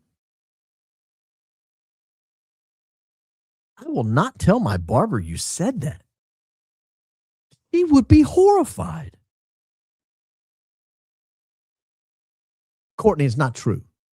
Not true. There's a documentary called Tubi, Surviving. There's a documentary Tubi called Surviving TPUSA, dated from back 2024. I started watching it. Interesting. Oh. Tubi documentary, TPUSA. That sounds like good research. Oh, Surviving Turning Point, USA. That's interesting. Great episode. Sounds a lot like Nick Fuentes' start. He started on Tucker, except he flipped. He shared on Tucker, except he flipped right away. This must be a strategy on youth talent. Yeah, there's only one way to survive in the game. One, could Air Force Two retrieving Charlie Kirk allowed them to bypass postmortem regulations, i.e. maybe not re-embalming across state lines? I don't know. Two, could someone please make a spoof vid of Betty Davis eyes with Charlie Kirk's widow eyes? That's a good song. What's her name? Kim something. Evans? Oh, Kim Evans was not her. R&B singer, right? Baron, will you be tuning into Graham Allen's investigative series on CO? I'm on the edge of my seat with anticipation. Who? I don't know who that is. Oh, Graham Allen. Mohawk guy? No. He says, seriously? No. Stop it. Speaking of aliens flying out of the sea, what is your thought on the beast rising out of the sea in Revelation 13? I think the aliens are demons. I've never really thought that much into it. I always take Revelation a little more allegorically, perhaps, than that. But maybe I should give it a second look. Because that sounds interesting. MK Ultra is the government program to condition them. I'm aware of what it is. Hey, Baron, I'm an hour behind watching the show, but have you thought about adding holy mackerel to the merch list? I love when you say that. I don't realize I say stuff. I didn't know I said it too much. I'll never say it again. It's off the list. Holy mackerel. I do say that a lot, I guess. Now that you mention it.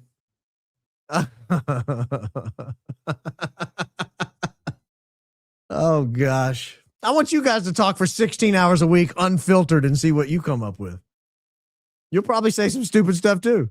Greetings from the Philippines. Checking out AK. Oh, good evening or morning or whatever it is over there. Good middle of the night to you. Greetings from the Philippines. Check out AK saying guilt instead of grief. Megan Kelly episode clip entitled Processing the Grief of Losing Charlie Kirk. Timestamp 548. I like that. You give me the idea. You give me the name of the thing. You give me the timestamp. Tell me what I'm looking for. Thank you. Very nicely done. Love you guys. Popping in just to say so and not shamelessly promote, but I will be uploading a headquarters episode now. That sounds shameless to me. Hey, Baron, I sent you a theme song to your email. No pressure. Oh, thank you. I may utilize that. Let me talk to you about that. I would want to compensate you for it. I don't want to. I mean, I know how hard you work on your stuff. I'm not going to take something from you, especially if I plan on using it every day for the next 20 years. Let's talk. I will find that email. And did you tell me how to pronounce your name? Is it ASDJ Fleet or is it Ad Fleet, AD Fleet? What you got to? We got to get on the same wavelength here if you're going to be writing theme songs. If you've not seen her headquarters series, it's built kind of like the theme of The Office. Stacey Sheridan plays this wine mom character. It's phenomenal. I can't get enough of the wine mom character. Hi, Baron. Great show. What are your thoughts on the Clintons being able to testify before the House Oversight Committee from home? They're old. Why not? Who cares if they're there? Get 20 memberships, Shawnee. 20 of you people are now blessed with being able to access members-only content. You guys better give Shawnee a round of applause here. Thank you, Shawnee. Thank you. I think they're going to have a blast over there because it's a little weird. I'll be honest with you. We do some weird stuff over there. Did I see Matt Wallace just posted he was offered money to say things about Candace? No.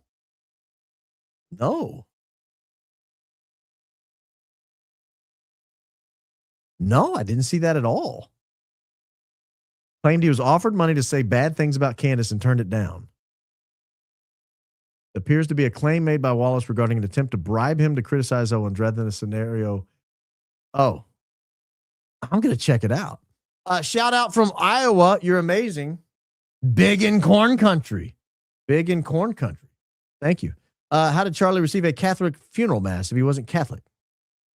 I don't know the answer to that. I probably should, but I did not dive too deeply into that aspect. There's so much to research.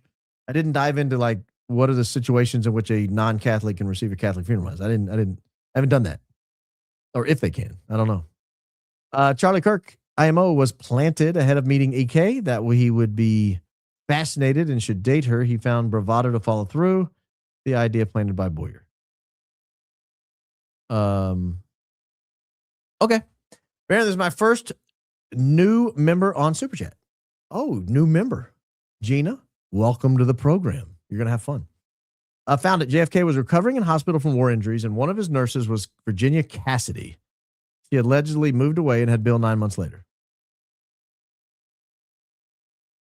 I'm just taking notes here, guys. I'm not going to pull it up and look at it.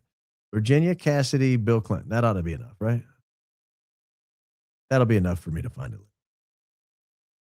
Thank you for sharing that. That's interesting.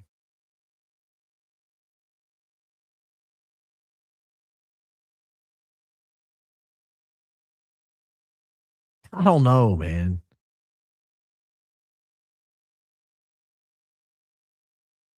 JFK was a stud now. I don't know. I don't know about that.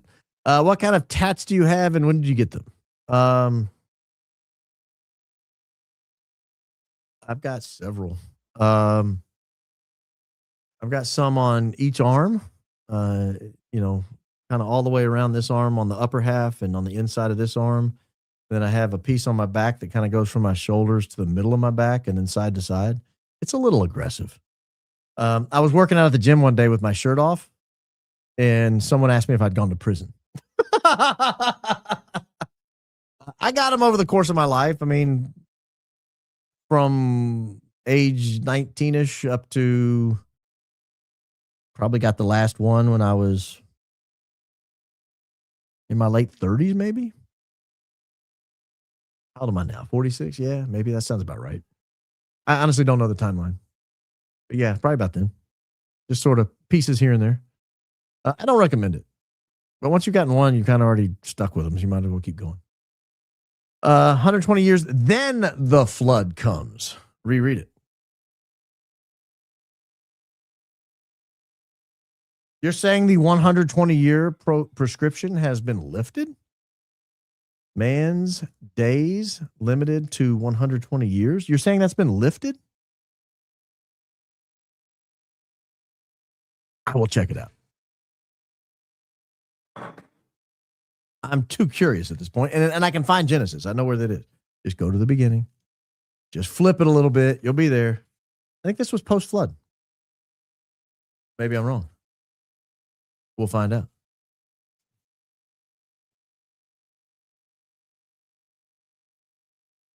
When human beings began to grow numerous on the earth and daughters were born to them, the sons of God saw how beautiful the daughters were. Wait a minute. That's not. And so they took for their wives whomever they pleased. Then the Lord said, my spirit shall not remain in human beings forever, because they are only flesh. Their days shall comprise 120 years. That seems like it applies to all humans, even the ones who survived the flood. So I'm not sure what we're talking about.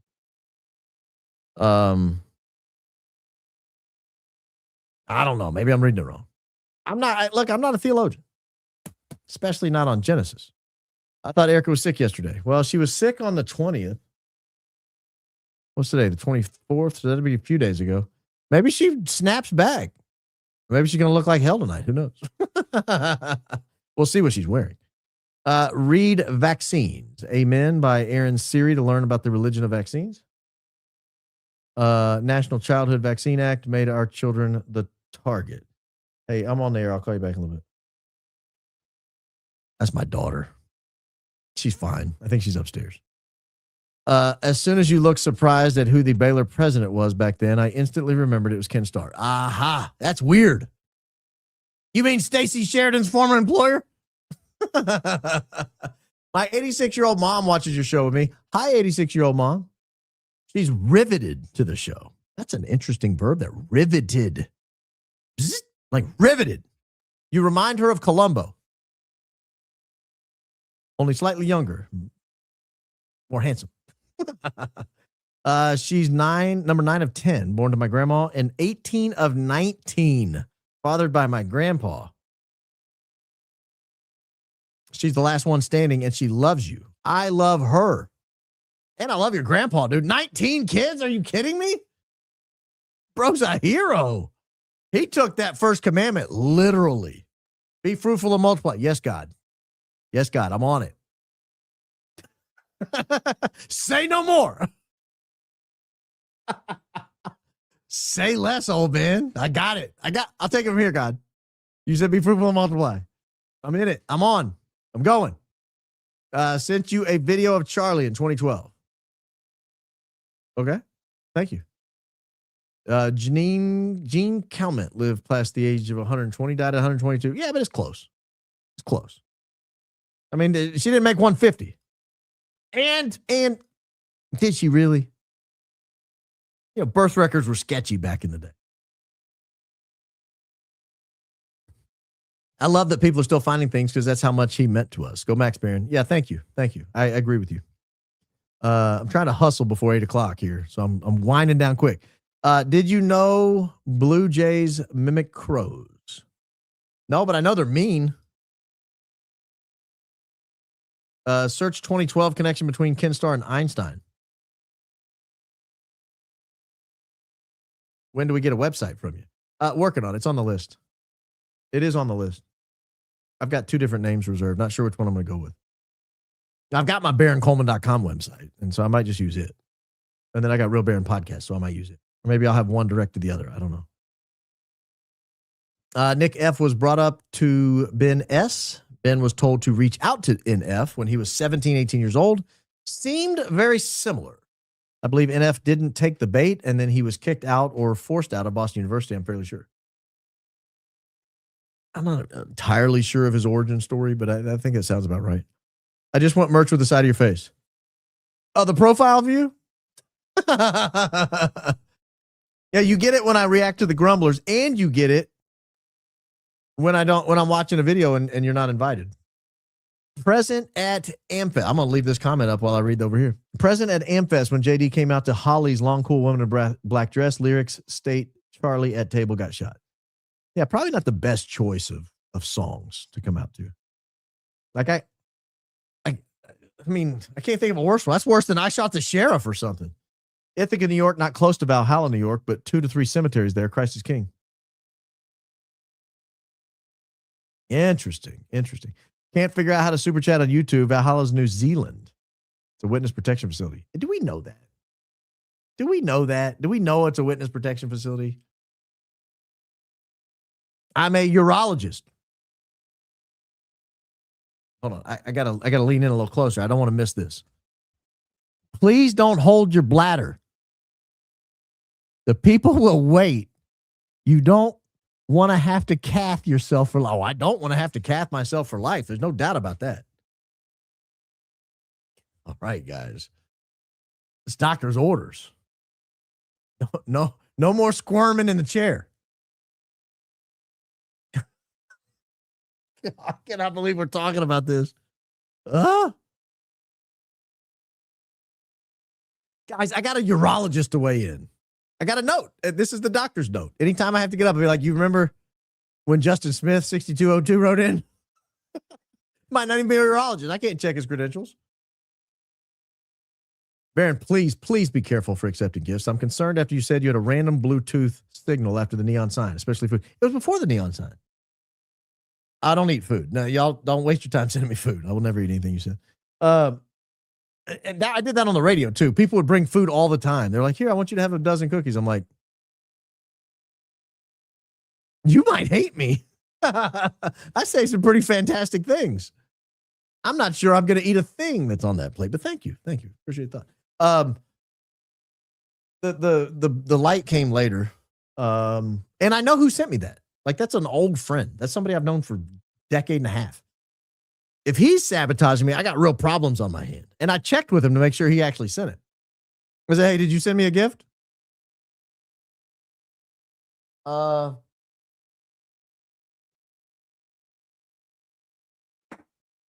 also got this cool gavel somebody made. Order in the court. Order in the court. Settle down.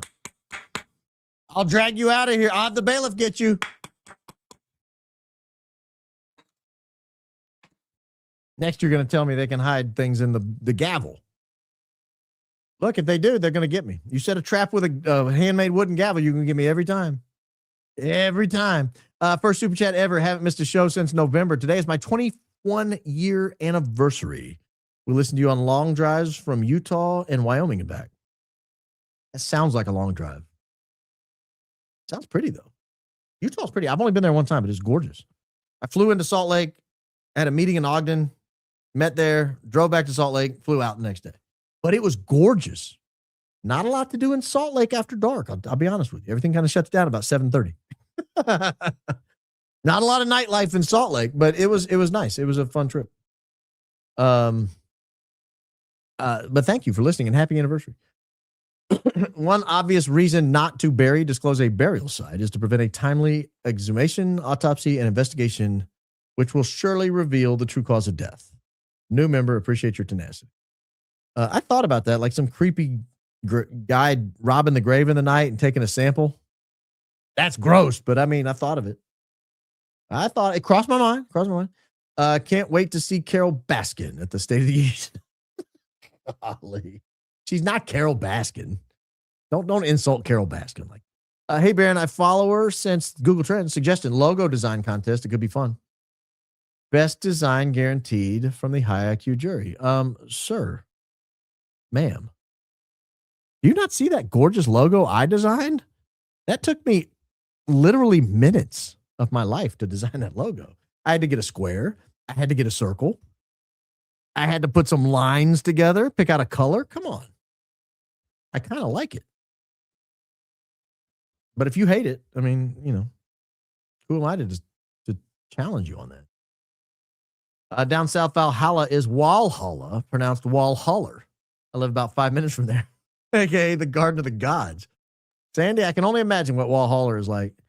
Autism is rare and debilitating. It becomes fashionable euphemism for nerd. No, I don't think that's the case. True autistic people don't identify as such and are either institutionalized or live with family. So you're telling me there's like a binary thing, like there's a switch? There's not on and off? Because I mean, I've seen some, look, I coach Little League Baseball. It's real. These kids are different than I grew up with. All kids are different than the ones I grew up with. I had that conversation with my wife. They have no attention span. I'm not saying that's autism, but you deal with kids like 10 to 14 now. It is a different animal than we were. You don't know me. Also sounds like a man in a position of great power and can give you that power too, in my humble opinion. Yeah, it's creepy, isn't it? Cash Patel said the memorial, see you in Valhalla, brother. Maybe New York where Charlie's buried. Thank you, Baron and Candace Owens. Christ is king. Christ is king indeed. Thank you. Yeah, we've gone through that. Lots of FFW ding in movie. Oh, fast forwarding. Thank you, Mr. Bruce Lee. You just blessed 10 people with more Baron. I'm not sure they can handle anymore. Yeah, they can. Yeah, they can. There's always more you can take. I'm a huge fan and have family that are Colemans in Tennessee. It would be so cool if you were a distant cousin.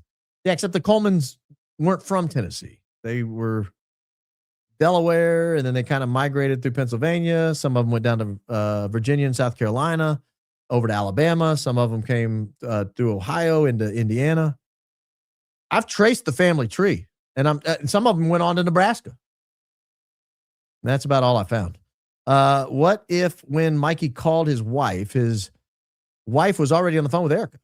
Elizabeth then could have added Mikey to the phone call to give confirmation. Ooh, that's an interesting set of events there. I love your character. But you also ask the right questions. I've always followed Candace Owens too, but I'm feeling very uncomfortable. Trust EK or not, but this is not the Jesus way. People look inwards and ask if this is bringing us eternal integrity. I think if there's somebody who's been put in a position of tremendous power, like having the ability to help select the next president of the United States, the leader of the free world that will dictate foreign policy and domestic policy, I think we have a right to vet that person. And they're telling us that's the power of TPUSA. They're telling us that's the power of Erica Kirk. And I think we have a right to vet that person. So thank you. Responding to another super chat, Gene Calment didn't live to 122. Evidence suggests familial stolen identity. That's what I'm talking about. Don't be messing with the Bible. Bible knows things. Captain Captivating. Oh, thank you. Oh, you're telling me about what I said. For the cause, you're great. Oh, thank you. I appreciate that. L-Bucks. I love L-Bucks. Is it possible he was turned down by West Point as instructed by his handler so they could put him on the path they wanted? Go Max, Christ is King. Maybe. For those of you that are listening on 1.25 or 1.5 speed, it's about to get a lot faster because I got to get out of here in the next couple of minutes. When will a black-white photo of Charlie's grace your wall? I don't know that he qualifies, honestly. I mean, this is a different wall. Maybe. These people have all been dead for a long time or the current president of the United States. Now, I'm telling you, depending on what happens overseas, this guy may have to go. And then maybe we'll talk. Maybe we'll talk. It's a good question. Can burial transit permits be FOIA'd? I don't know. I pressed yes by accident. Oh, on the poll? That's funny. So maybe it's not a full 2%. You mentioned the cello before bed and these vivid dreams. I thought, obviously, trying that. LOL. Don't do it. Nightmares. Now I have 5 people at work trying it. Never again. Probably. I don't know what it is, but the cello music will light up your brain when you're sleeping. I'm telling you, you think I'm messing around. I now have a witness. I had a witness the other night and said the same thing.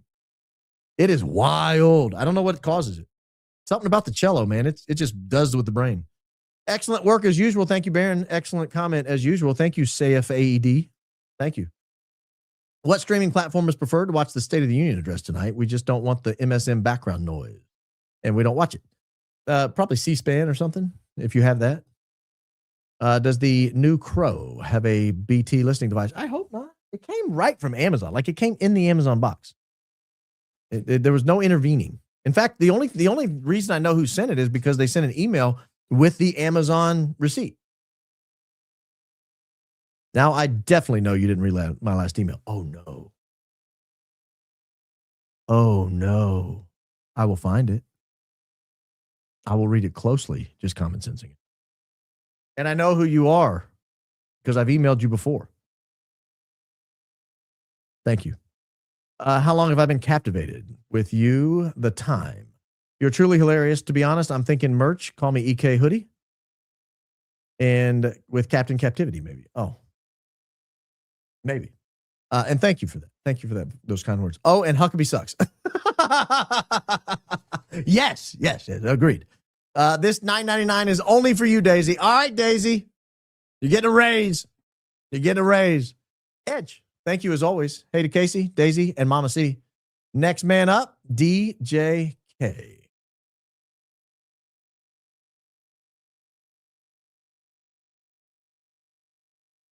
I don't know who that is. You guys with your initials, I can't track them sometimes. Fake drink game for tonight's speech. Drink if he swears. If he says huge, finish the drink if he noticeably farts. Each time the can pans to EK, every 5th interruption by Dems is a drink, and a shot if someone gets kicked out. Okay. We'll handle that. Interview with body language expert, for EK. She never looks straight when talking. My untrained eye says looking off to the right or left indicates lying. I think that's untrained. Because sometimes you look around to think. You know, you got to think. Who's the guy in the blue plaid shirt that does Bo Duke hood slide over the table in front of CK right after the Big Bang? Just one of his security guys. I don't know his name. Noticed it in the recent Blake post on X, rushes over to the table, pockets something, and runs away. I'll have to check. I haven't looked at it. Big in Madison, Wisconsin, pre-1,000 sub.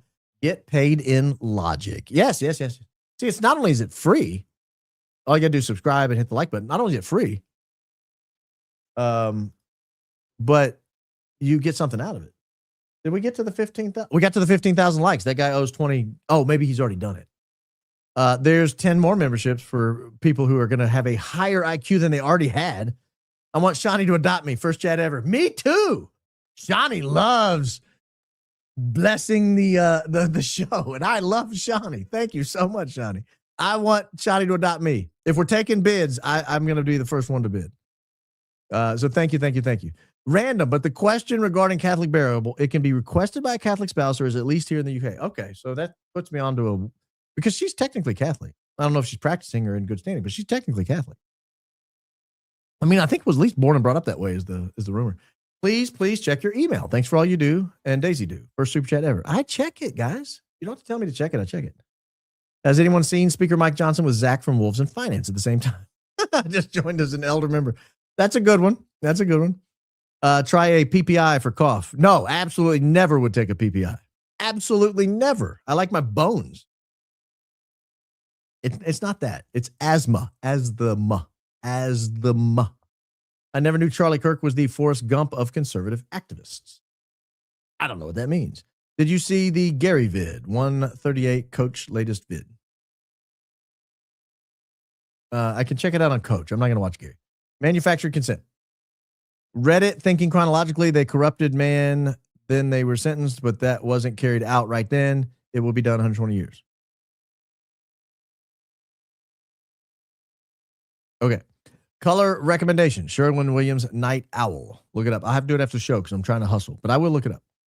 Valhalla, Tel Aviv, Israel. Former Germanian Templar neighborhood. I don't think he's alive, guys. Please read Trump's announcement of CK is no longer with us.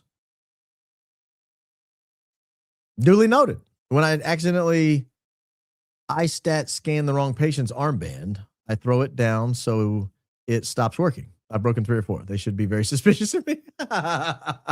They should be. SOS Liberty. Like the distress call from the SS Liberty being shot up by his resident. I don't think it had anything to do with the boat, but I don't know. Maybe it did. On JFK Jr., I met a guy deeply in Dealey Plaza, 112225, claiming to be the real Junior. Says fake was son of Onassis. Thoughts? YouTube won't let me post his website. I don't believe that's accurate. Wowza just jumped on X, and coincidentally, a lot of podcasters must have got their 4 a.m. talking points to drop a group strike on Candace and her supporters as demonic. Must be hot news. Must be big money. That would be my guess. Guys, let's go watch, or I'm going to go watch State of the Union address. Probably do a member show tomorrow if I had to guess. If not, I'll do one Friday. We'll not be back on the air tomorrow night unless something crazy happens. I'll probably wait until Thursday. Either way, you guys have a wonderful evening. Like, subscribe, click notifications. Send your friends. Let them know you enjoy this. That's a great way to get the program, to support the program that doesn't cost you anything. But liking and subscribing, that's the easiest way to do it, and clicking the notifications. I will tell you, because we always talk about it.